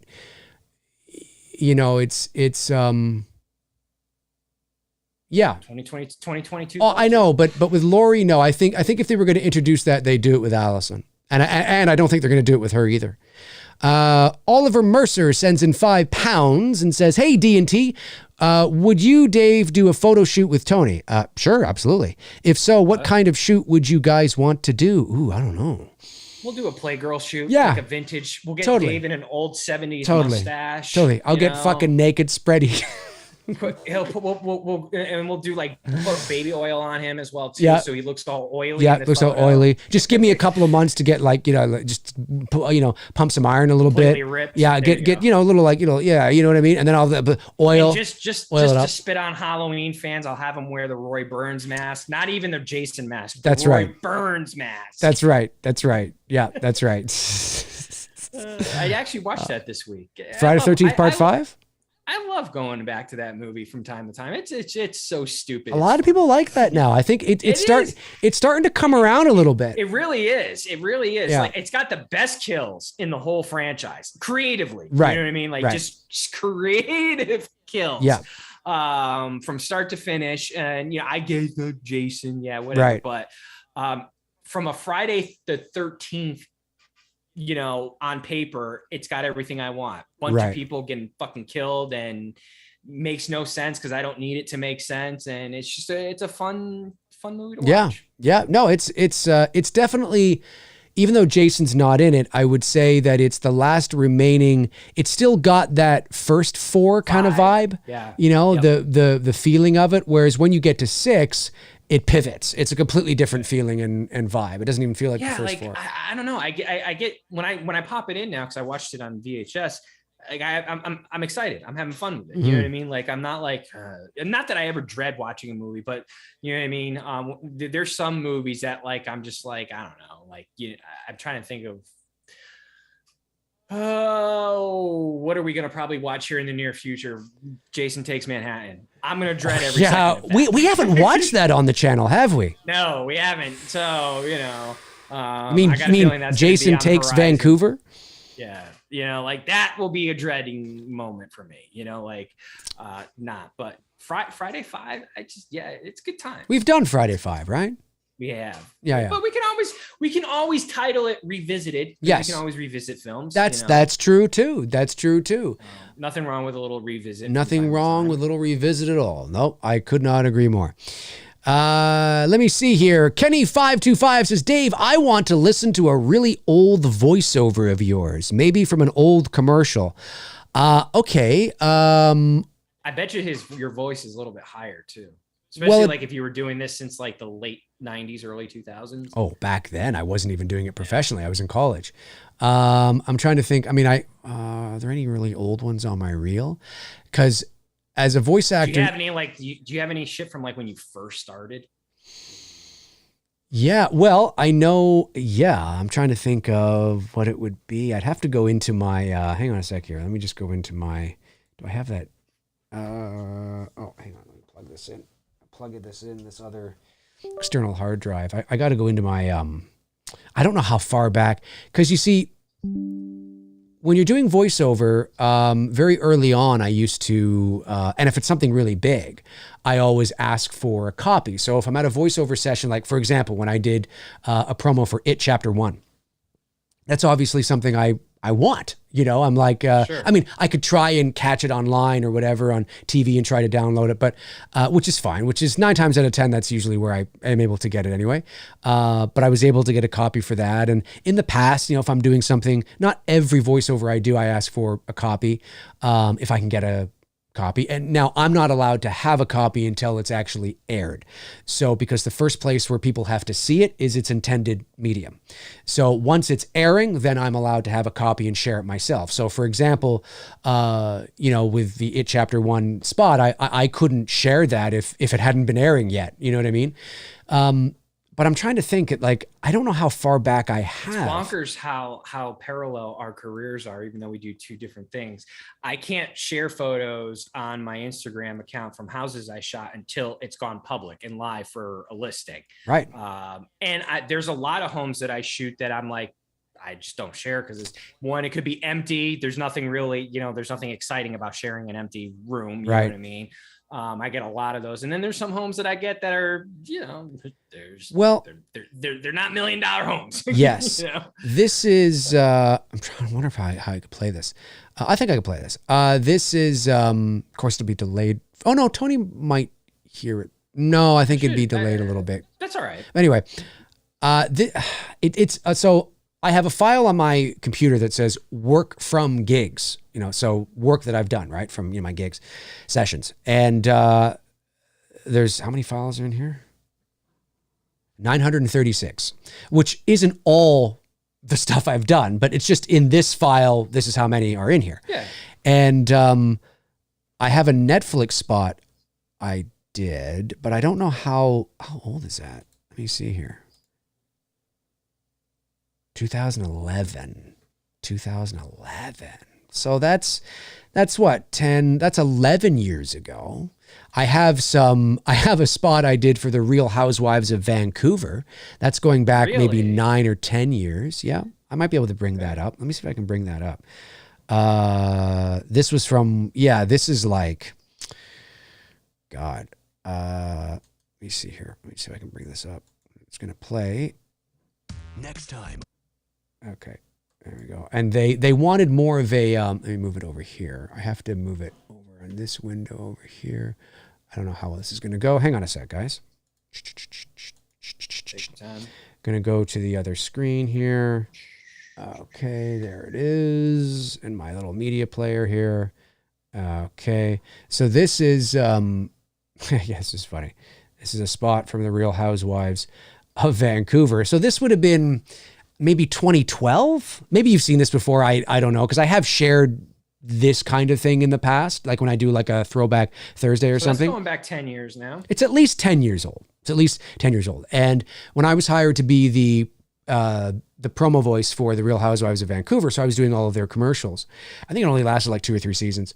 And so again, I'm not the narrator of the show. I mean, I don't think there was a narrator. I think it's just the girls that narrate their own shit.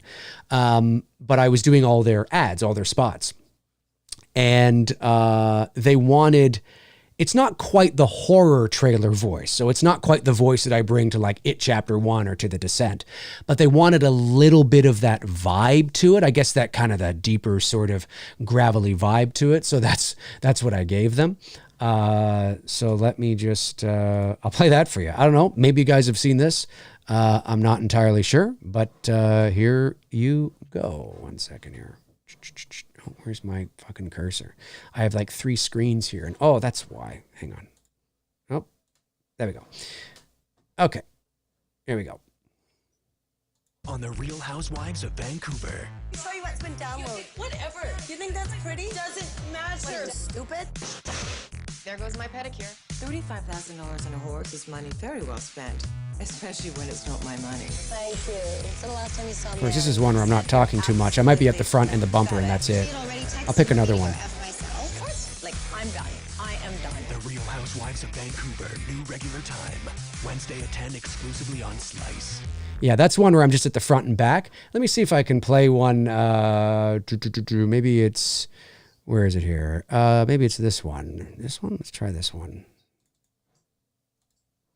Next time on The Real Housewives of Vancouver. My friends, Mia's friends, our friends. No. Mary's not invited, and Christina's not invited either. When you're not invited to... No, that's front and back.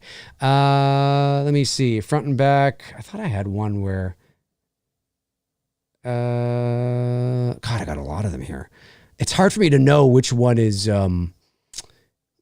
next time.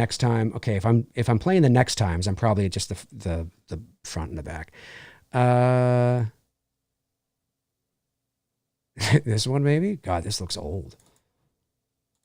You know they're coming. Oh, that's small too. You know they're fabulous. But who are the Real Housewives of Vancouver?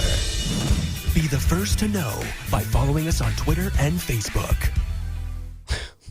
You know, things like that, right? So that's like 10 years old now. I think that's about 10 years old, I guess. So yeah, I mean, there's so many. I was doing a string of those. Are you guys Resident Evil fans? I did a spot for Resident Evil 6. Again, they wanted the trailer voice. So here's that. Oh, wait a second. I got to bring that over. I'm sure you guys have seen this because I've played this before too. And then we'll wrap it up with this one because I don't want to keep going on this. It's a little too self-indulgent. No, dude. I mean, it's good shit. There we go. And then, so this is, a spot I did. So this is 10 years old because this is from 2012. A spot I did for Resident Evil 6, the video game. Again, they wanted the trailer voice for it, or, that in that ballpark. Not quite, It Chapter 1 horror, but again, that's the vibe they wanted. Rated M for mature on October 2nd. 3 separate and horrifying stories will converge and reveal one unimaginable truth.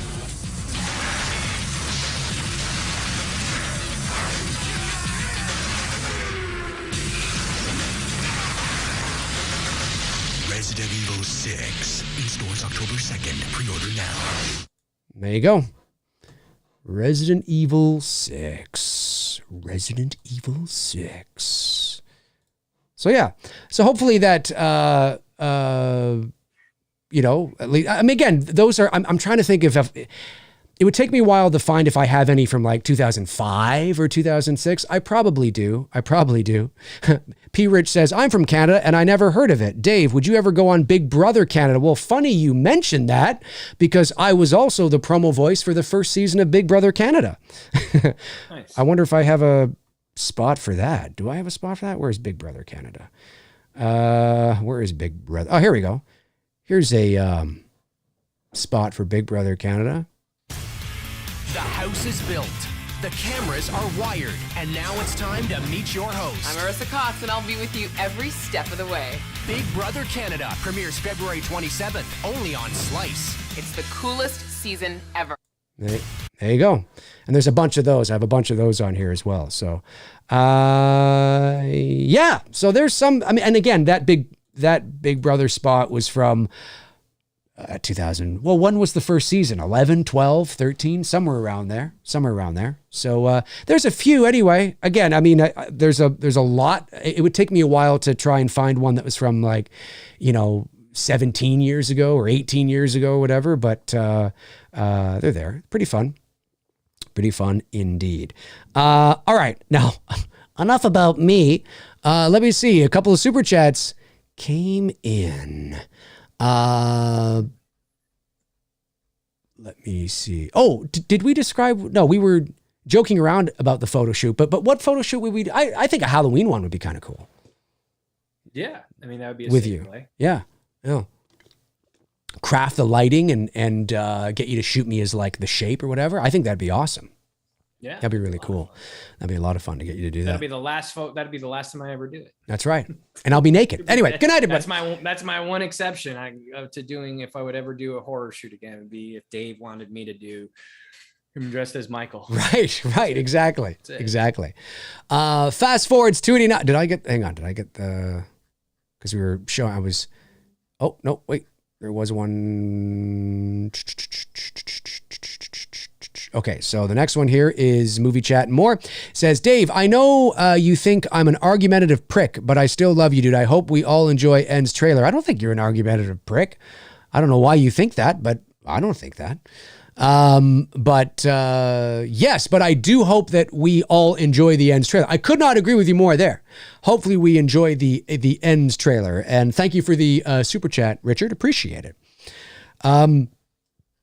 Scroll down. Fast forwards 289, sends in $9.99, says, with H Kills, I was excited, then let down by it. So I'm going to walk into Ends like it's going to be a piece of crap, hoping I'll walk out liking it. I hope it turns out really good, being the last one. Well, I think walking into a movie hoping it's a piece of crap is also the wrong thing to do. I think you should just go in and just try your best to have no expectation or temper your expectations. And just when the movie starts, just allow it, to come to you and just take it as is. Don't overthink it. That's right, Tony. Yeah. Thank you. Riley sends in Remember, at the end of the day, it's just a movie. Just a movie. Even if it's shitty, even though I've got Halloween Resurrection pretty much on cue, like welcome to the family. That's right. Yeah. You know what? I mean, it doesn't matter. It is what it is. I mean, if it turns out to be like shit, it turns out to be like shit. That's it. It's not, at the end of the day, it's not gonna, change my life in any way, shape, or form. That's right. No pun on the shape thing, but no, you get a perspective, right? Perspective. That's it. Wow, Black Phone's already available on iTunes? Is it really? Wow. Shit. I should get that.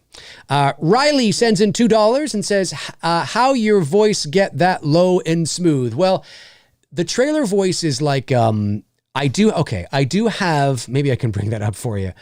Should I buy it or rent it? Buy is not to interrupt you, but I would rather because I trust I'd rent it. Well, it's got great reviews. Here's the thing. Renting it is $19.99. Buying it is $24.99. Oh well, then just buy it. Okay, that's what I was. Just buy it. So the trailer voice is a voice that I can do. Everybody has not everybody, but obviously there are voice actors that have their own versions of it. This is God. There you go. But it is a voice that I perfected years ago, like 25 years ago. I've been doing this since high school, and I used to do it on my morning high school announcements. It was a lot of fun. And it's a voice that I don't generally like doing in public because I like, it's kind of like a magic trick, right? And I don't like showing sort of how it is my real voice. There's no modulation, which means they're not pitching me lower. It is actually my voice. The only thing that they would do in post-production was they might put some processing on it, right? Which they process everybody's voice that goes out in voiceover anyway. They might do that, which just means they might thicken it a bit, right? Depending, so it sits, it depends what trailer it is, right? If it's It Chapter 1, where there's a lot of things happening, they need to kind of fill it out, blend it in a bit, right? There's an EQing, all that kind of stuff, right? Make you sound, really sort of full, right? But in terms of like the pitch, I've always been able to do that. And I did let the magic trick out of the bag a little bit because it was, let me just see here. Let me go, Dave McRae movie trailer voice. It is on my channel. Here it is. Most of you have probably seen this, but I will, and it's based off of, well, I just say a bunch of words, but the opening words I say is based off a spot I did, and I'll play that in a moment. But here, I'll show you for those of you that might be interested. Why not? Because I do know it is a question I get asked a lot. Is that really your voice? No, that's not really your voice. It's like, yeah, it is. And this sort of lets the cat out of the bag for you. So let me go to the other screen here. Okay. And let me go over here like this. So this is me. So this is going to be me here.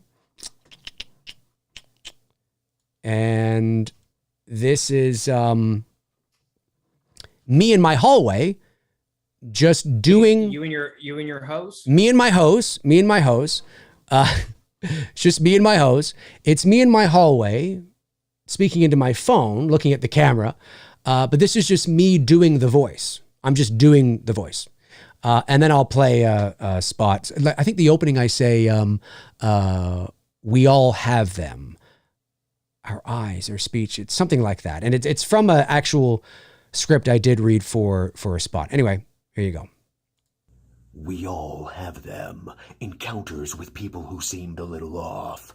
Their eyes, their speech, and even the way they moved told you something wasn't right. In a world where one man stood still, he knew exactly what his destiny was. Starts Friday in theaters everywhere. So there you go. So that's me being raw, right? That's just me doing it.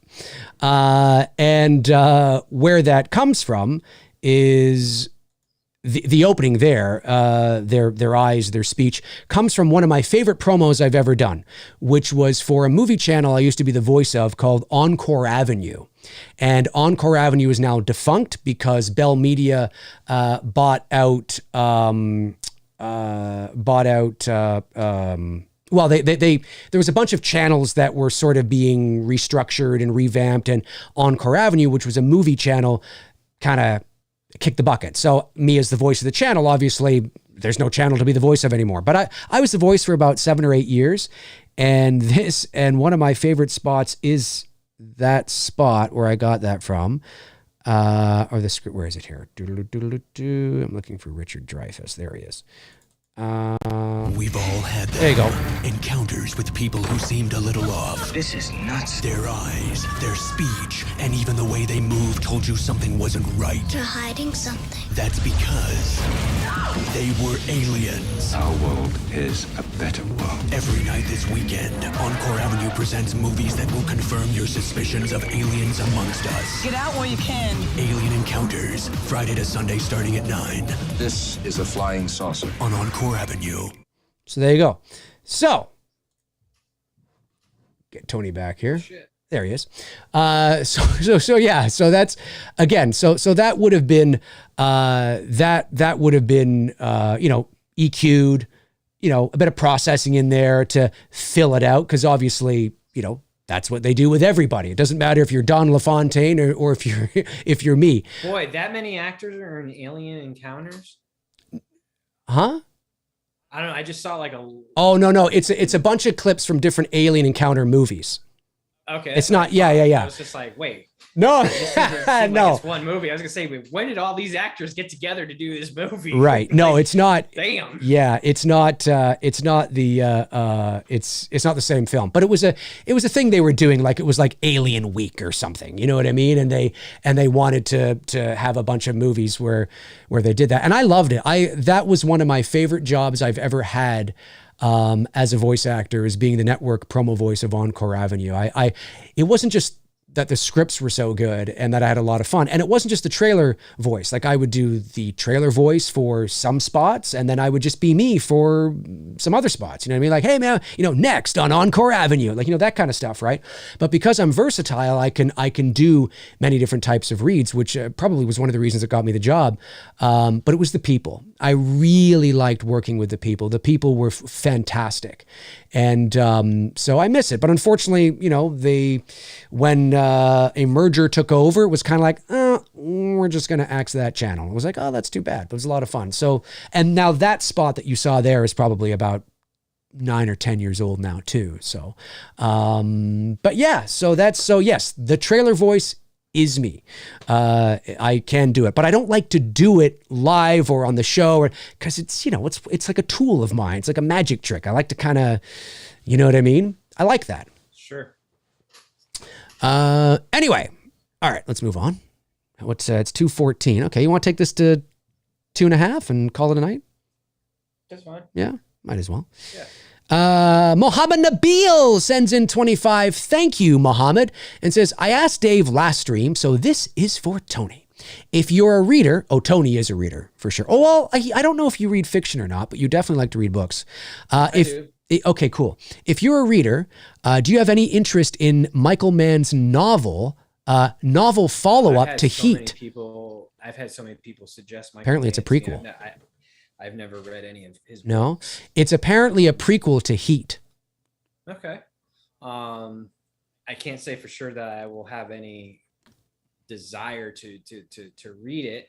I'm probably, no, I like reading a lot of the classic literature books that, like, if you were to go through and just see the stack, like literally by my bed, it's like from the floor all the way like up to here of just classic literature books. Yeah. That's more my thing. I'm actually reading Kerouac's On the Road Again. On the Road Again. I'm tired, man. I'm starting to fade fast here. That's all right. Well, hey, listen, I was also kind of being a little selfish because somebody asked a question to her. I went down this rabbit hole of, hey, look at my old work. But it was a good question because I actually don't, I was like, what kind of old shit do I have? It was a good question. My apologies if I bored anybody. stuff like, no, you didn't bore me. I'm just starting to fade. I'm tired. I've been up since 6 o'clock this morning. Oh yeah, that's I've been disciplining myself to get up on the road by On the Road Again. Kerouac, Jack Kerouac. Gotcha. Classic literature. It's a classic book. On the Road Again. On the Road Again. I said that. Great. It's a great novel. Yeah. But that's the kind of stuff that I like. I've got, actually, I'm looking at the stack there that I'm going to read this October. Phantom of the Opera, Frankenstein, Dracula, Jekyll and Hyde. You know what I mean? Like stuff like that. That type of literature. To Kill a Mockingbird is one of my favorite novels. Yeah. That along To Kill a Mockingbird was one of my favorites. Call the Wild, White Fang is another one. White Fang. I like the White Fang movie. Isn't that with Ethan Hawke? White Fang is Fang is with Ethan Hawke. Call the Wild with, I was so disappointed in Harrison Ford. That's such a good London book. But why is there a CGI dog? I don't know. I mean, Jesus, if they were able to do this with Ethan Hawke in the 90s with a real dog, don't tell me you can't do this now. Like, I could understand if they needed to CGI the dog, with the dog leaping off a cliff or something. Okay, I get that. But why is the dog CG in a fucking shack talking to Harrison Ford? I don't get that. What? I mean, I guess maybe it's highly disappointed. Lord of the Flies, another favorite, great novel. Clockwork Orange, although A Clockwork Orange is, I will tell you, if you ever try to dive into that, it's a tough read because it's the type of English that the author uses. It's a specific dialect. It can be very, very difficult at times. Like, I had to look up a lot of fucking words to understand what he was saying in the novel, because like when you're watching A Clockwork Orange you kind of get the gist of what's going on. Right. I got you. You don't need shit. But when you read the book and there's certain dialect and words being used, I was just like, what in the fuck? Like I've words I had never even heard of. Yeah. So I spent a lot of time, my first run around reading that, first time reading that, like just what does this mean? What does this Gotcha. mean? You know, so it's those types of books. I love good old fashioned Sherlock Holmes novels. And then anything obviously photography related, but mostly photography books that I read, like Robert Adams, no relation to Ansel Adams. Most of the times you're just looking at the photographer's work and then, you know, what inspired them to take the shots and stuff like that. I love reading like bio books, like, you know, I got Johnny Cash and Stanley Kubrick over there. I got a Kurt Cobain bio book, Leadbelly, who was a great Southern blues artist, Motley Crue, The Diaries, Heroin by Nikki Sixx. So that type of shit, you know, obviously if I'm going to read, it's going to be something of, you know, interest of mine. You know what I mean? And I'm not saying that I'm not into like, man, I think he does horror, right? No, not horror. He does, I don't know why I just said that. I was thinking of Stephen King, because there's some Stephen King books, like I have the original first edition of Carrie. I have the first edition of Christine. I have the first edition of It. What else do I have the first edition of? Yeah, you read a lot. Yeah, but again, it's specific. You know what I mean? Get it. Like, I get it. It's like you know what I mean? Like it's gotta pique my interest to wanna say like, yeah, I'm gonna read it. Yeah. I've tried. There goes my light. I've tried the Kindle shit. I can't do it. I need something tangible. I like reading a book. Plus, I like just having stacks of books around. Yeah, I gotcha. Aesthetically. I gotcha. But yep. Do you have any favorite books? No, I'm. As I said to Muhammad before, I'm not a reader of fiction. I never got into reading novels or books, which is ironic because, you know, but I'm such a movie guy, so you'd think I'd appreciate. Well, and you seem to like substance, like, and you know, like. Yes, exactly. Like, well, I do like reading nonfiction. You know, like the book I was talking about at the beginning of the show today, right? You know, Erasing Death and all that kind of stuff. So there you go. Yeah. Fast Forwards 289 sends in $9.99, says, great show, guys. Last one for me. Dave, I've always wondered, when you do voiceover, do you record over the ad or do you read separately and they edit it into the ad? It depends. It can be both. I've recorded commercials and trailers and promos. I mean, well, when I'm recording a promo or a trailer, I have always seen the spot in front of me. So usually what happens is that you'll be in a booth and there'll be a monitor, there'll be like a TV or a monitor in front of you, and you have your headset on, and you will hear a set of beeps. And when you hear it'll be like beep, and on the fourth beep is when you're supposed to read, right? It'd be like beep, beep, beep, beep, and the ad is up there and you read, and then you'll hear, you read for a certain amount of time, and then the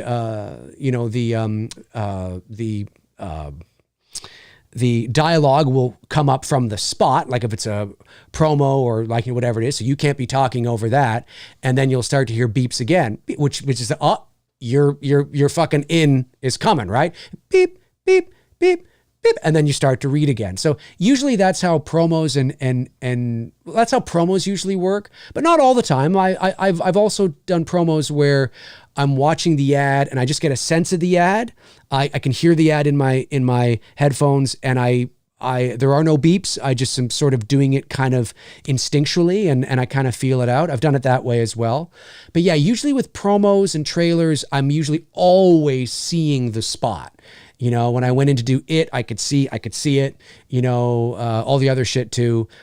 Commercials, on the other hand, is a bit of a mixed bag. I've been in the booth where I have seen the ad, and I've been in the booth where I haven't seen the ad, and they're just recording me. I might hear maybe the music or the guide track of music that may or may not be what they end up with, but it's the flavor, it's the kind of music that they're going to go for anyway. So they might play that in my headphones to help get me into the vibe and the tone of the spot. But then I just read, and they will edit it in, and I have to obviously come in, with a certain within a certain amount of time, because usually commercials are 15 or 30 or 60 with sometimes 10 and 5 cut downs. So but that's not, I'm not usually reading a 5-second cut. Well, that's not true. That's not true. It depends. It all depends. It depends if they can take what I've read for the 15, maybe just the tail end of it, and use it for the 5 or something like that. But anyway, I'm going off on a tangent here. To answer your question, it generally speaking, yes, but it's not completely unprecedented to be in a commercial situation where you're not. Hopefully that answered that. Chester saying you missed a super chat here. I thought Simon. I've scrolled through. I think it was the fast forwards one I missed that I just read, because I actually had to go back. I got Mohammed's and then I had to go back to get his. Okay. So I'm pretty sure it was that one. Are we good? I think so. I think so. I'm pretty sure that was the one. No, Daisy, I don't read John Grissom. My uncle does though. My uncle's a big John Grissom fan. Not my flavor, not my cup of tea. 5 minutes to go, guys. 5 minutes to go, and that will be the end of the show, ladies and gentlemen. The end of the show. Let me see. We get some non-super chat ones here. Let's see. Tyler Moreland, in regards to Stranger Things season 4, does it bother you that Vecna is the big bad of the series? I much prefer the Mind Flayer being a mysterious creature, and they ruined it by explaining it. I don't know if they really ruined it. Yeah. I mean, I don't know. Do you think they ruined it?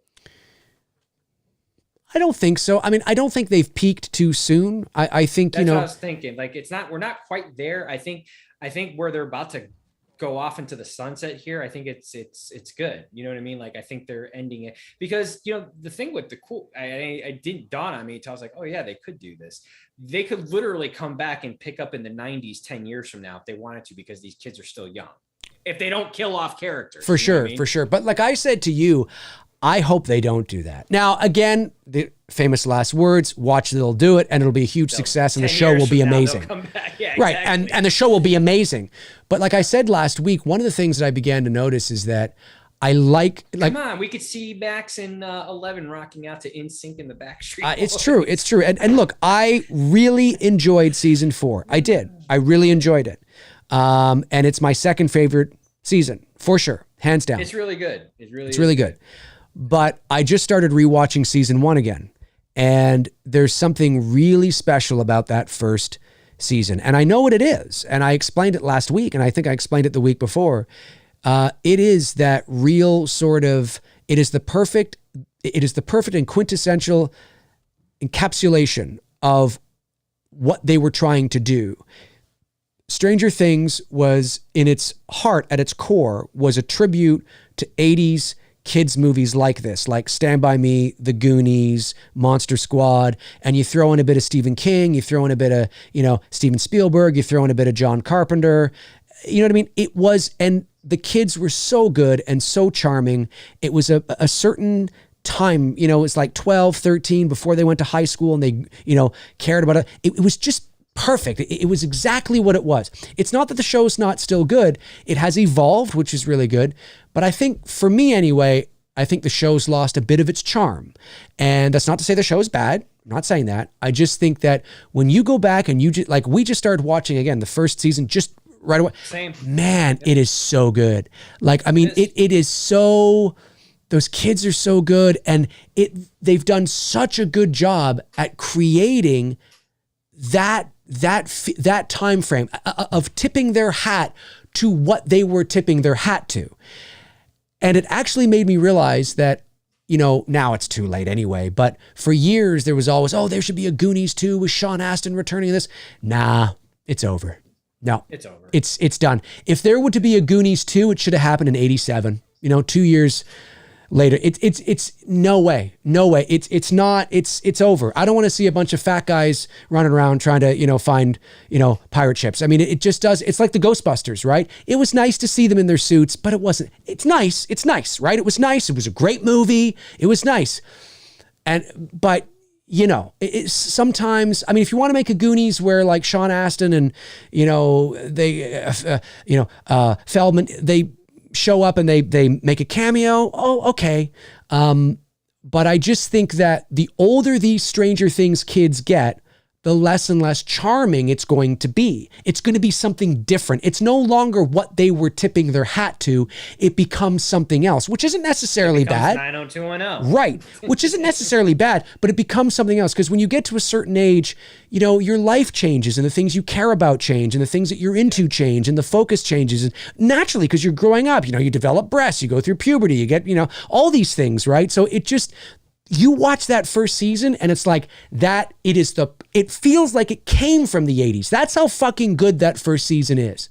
It was so brilliant. It was so good. Everything from the set decoration to the acting to the story and the mystery and the subtlety of the character or of the I guess of the story and you know, it wasn't too big, it wasn't too small. It was just great. You know, it was just really, really great. And again, it's like I said before we started the streams tonight, because we were talking about this, you know, the shows that Dave and I grew up with, going back to, and this isn't a knock on the 50s or 60s, but I just didn't get into those shows, but like shows from the 70s and the 80s and even the 90s are so great. They have such great rewatchability that I can go back to any of the shows. Doesn't matter if it's from the 80s, doesn't matter if it's from the 70s or the 90s, and get into it and watch it. Stranger Things is one of the very few modern shows that I've gotten into that I will for always rewatch it and go back to it whenever I'm in a Stranger Things mood. And it's got great rewatchability. I can't say that about a lot of current television because one, the format of television is way different than what Dave and I were growing up with. We didn't have streaming. So, you know, we would get these full long 22, 23 seasons. You're not really getting that anymore because with all the streaming services offering different television shows and shit like that, there's just so much to keep up with. And it's the way they're making these shows now. I don't know. It's just different. It's not anything that I can see myself, you know, even with Cobra Kai.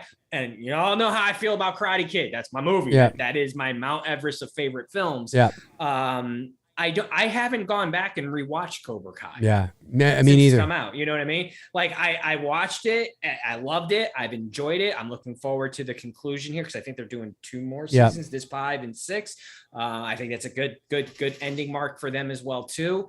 But you know, like I don't see myself getting into, and again, y'all know how I feel about Karate Kid. I don't see myself getting into rewatching Cobra Kai like I do Stranger Things. Right.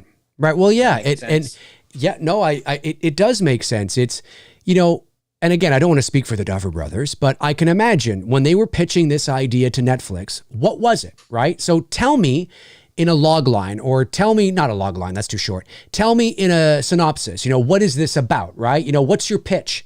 And there's no doubt that they would have said something to the effect of, well, it's Goonies meet Stand By Me meet Stephen King. We really want to kind of, you know, and these kids and riding their bikes and it's like a sci-fi drama and they get into this like adventure kind of thing. And, you know, we really want to pay homage to, you know, those 80s, that kind of stuff. And the network would have been like, okay, so I understand what that is, right? You've painted a real sort of grounded, strong vision of what this show, again, at this point, we don't know if there's going to be any more, right? Just this first season of what this is. And I think they did a tremendous job at capturing that. Now, lightning in the bottle, man. Right. Now, it's a huge success. One of the most successful shows in the history of the medium. And of course, they go on. And they've done great. Even season 2, the least liked, generally speaking, the least liked, is still really good. You know, and then you have 3, it's still good. And you got 4, which is really good because now they've expanded. They got it's a more horror. And obviously, they're maturing the show because the kids are maturing. So now they can go there. They can go to those places because the characters are maturing and all that kind of stuff. But it's becoming something different than what it was. And that's fine. It's not bad. I'm not saying it's bad. It's good. And there's still similarities there. But I do think it's lost a bit of that charm because when you go back and watch that first season, like I said, you know, it's just watching it again. I'm just like, oh, this is so good. I feel like I'm fucking watching a movie from the 80s, you know? You can almost say that about almost any show. Cheers is one of my all-time. Absolutely. It is my favorite. Cheers is my favorite television show of all time. And I love I'm Team Rebecca. I love Rebecca. Okay. But I can't deny the fact that there's something about those first 3 seasons with Coach, Sam, Carla, Norm, Cliff, and Diane. That original cast, and even because Frasier came in season 3, he was kind of guest spotting here and there. Woody was a great, he had big shoes to fill when Nick Castellano, I think is how he pronounces his last name, when he died in real life. So that's obviously, circumstances that was not in the show's control. And then when Rebecca came in, those are really big fucking shoes to fill with a character like Diane. And I love Rebecca. I thought she was great. I would have written her a little bit different with towards the end there, but whatever. But yeah, there's nothing. I mean, you look at those early first few seasons of Cheers, man. Well, it's like what you're talking about with Stranger Things. It's similar. There's a charm to it that they didn't have as the series kept going. You know what I mean? And that's not knocking it. No. And it's similar. I do agree. I think with sitcoms though, I think it comes down to more just the right, because the characters are usually adults, right? And so they're usually already adults when the show begins. So they're not going through any sort of transformative years per se, although it depends on the writing and, what happens and things like that. I think with sitcoms, it's usually just the writing. The strongest seasons are usually those first 4 because the writing is fresh and you have all these ideas. And then if the show continues to go into 5 and 6, and look at Cheers, I mean, it went to like 11. I mean, the writing, it's like, what do we do now? Like we've done everything with these, characters. With Stranger Things, it was always, and I know they had maybe ideas of where to go, but the pitch was, this is children riding bikes, Stephen King, Spielberg, Carpenter, 80s, Goonies, that is the show. Well, that's not the show now. It's still the show, but it's not the show now, because now they're like 16, 17, and so now, well, what are we paying homage to? So what 80s movie is that? Because it's not Goonies now, even though it kind of is, because we've grown up with it. Do you see what I'm saying? So it's that kind of thing where... there's that first season is that perfect encapsulation of what it was always supposed to be. And now we've expanded it and they've done a hell of a job. They really have. I don't think you could have done it any better, to be honest, totally honest. But 5 seasons, end it, because if it's beginning to kind of, now you don't want to bring that into the 90s, because as you always say, Tony, what is this going to become? Beverly Hills 90210? Well, because you're getting close to that. Exactly. The college years, it's like you don't want to lose it was always about the innocence of childhood, the imagination. And as you get towards your 20s, you begin to lose that childhood naivety. And that's what that first season was all about. That's what the Goonies is all about. The dream, imagination, pirate ships, treasure hunts. You don't fucking, you don't see, guys. Well, I mean, you do, but I'm speaking generally, right? Films are like, that's what it's about. That childhood innocence, that imagination, and as kids get older, they get distracted by other things, like the opposite sex. Good comparisons to that would be when you look at the show Full House. The early the years when the kids were really little, and you have, Danny Tanner's character put in this situation where his wife is killed. So his brother-in-law and his best friend are going to come in and help when they have the 2 guys have, Joey and Uncle Jesse have no experience of raising kids. Right. There's a charm to that when you're seeing them changing Michelle's diaper for the first time and they don't know what the hell they're doing. Sure. And DJ is only 10 years old and Stephanie is, in kindergarten or some shit. By the end, when the 2 oldest girls are teenagers, I mean, they really don't need to be in a house full with all these supervised adults. You know what I mean? Like, like Uncle Jesse should have been long gone. Joey should have been long gone. I mean, because they're, DJ's a senior in high school. You know what I mean? Stephanie is a freshman in high school. Michelle's on her way to junior high. They don't need these all these adults in the house to be taking care of them anymore. So Full House lost its charm for me as that series aged. You know what I mean? I get it. The charm of it is those early seasons. It usually always is. Still very, very, very young. And you got these 3 guys in this like Mr. Mom type situation. 3 men and a baby kind of thing. Yeah, you know, with 3 little girls and they don't know what the fuck they're doing. Yep. That's where that show's charm was. Yep. Yeah. By the later seasons of Full House, I tuned out. I understand. Great show, but I just Yeah. Okay, let's get these last 2 super chats because we got to go. Nate A sends in $5, says, you guys have yet to see the greatest shows today. Breaking Bad, Better Call Saul, Game of Thrones, maybe, have been amazing for the past 10 years. Yeah, I have not. I've caught a few of those, but it didn't hook me. Yeah, same. I'm just not, same. I'll just say Breaking Bad, same. because everyone kept saying I looked like some dude on there. So I was like, I got to see what this shit is all about. It was all right. You know what I mean? Game of Thrones, I had I'm not like, I'm not a sword and sandal guy. Yeah, same thing. I'm not. I mean, not that I mean, listen, listen, Gladiator's a great movie and, all that kind of stuff. Yeah, exactly. Yeah. Generally speaking. What were the other ones? Just one more here, I believe, from Real. No, the other movies or TV shows. Breaking Bad, Better Call Saul, Game of Thrones. I've never heard of the other one. Game of Thrones, obviously, but Yeah. Better Call Saul. Yeah, I think it's a sequel. I think it's a sequel to Breaking Bad, maybe, or something. I'm not sure.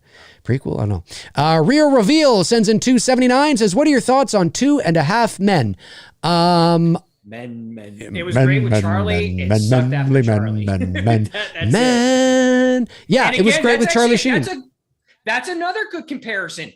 Great when Jake was a little kid. Yeah. There was a charm to that with Yeah. Alan, Jake, and Charlie and Hal. Sure. When Jake gets older, it's still good because Charlie's still on the show even when he gets older, but it doesn't have that same charm. That's right. That you've just were talking about when Jake was little. That's right. You know what I mean? Yeah, well, and listen, I mean, I think the show was just, better. It was winning when it was with Charlie Sheen. Literally. Tiger Blood. It was Tiger Blood.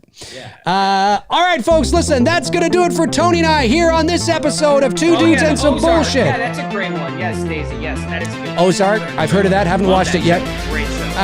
Thank you to all the super chat questions that came in, to our great moderators, Frank Riker, Tabitha Short, Darren Sands, Chris Baber. Comment below and let us know your thoughts on anything we talked about here today, especially the paranormal videos we watched. Let us know your thoughts. What do you think? Do you have any sort of additional thoughts you want to say? Drop them into the comment section below. Tony and I will be back, of course, next Monday night at 6:00 p.m. Eastern Standard Time for our 160th episode. Got a feeling I know what we're talking about. It's going to be an interesting show next week, folks. Obvious. It's going to be pretty obvious. Have a great rest of your After week. Wednesday. That's right. Oh, yeah. Have a great rest of your week, folks, and Tony and I will talk to you soon. All righty. Bye. Take care. See you later.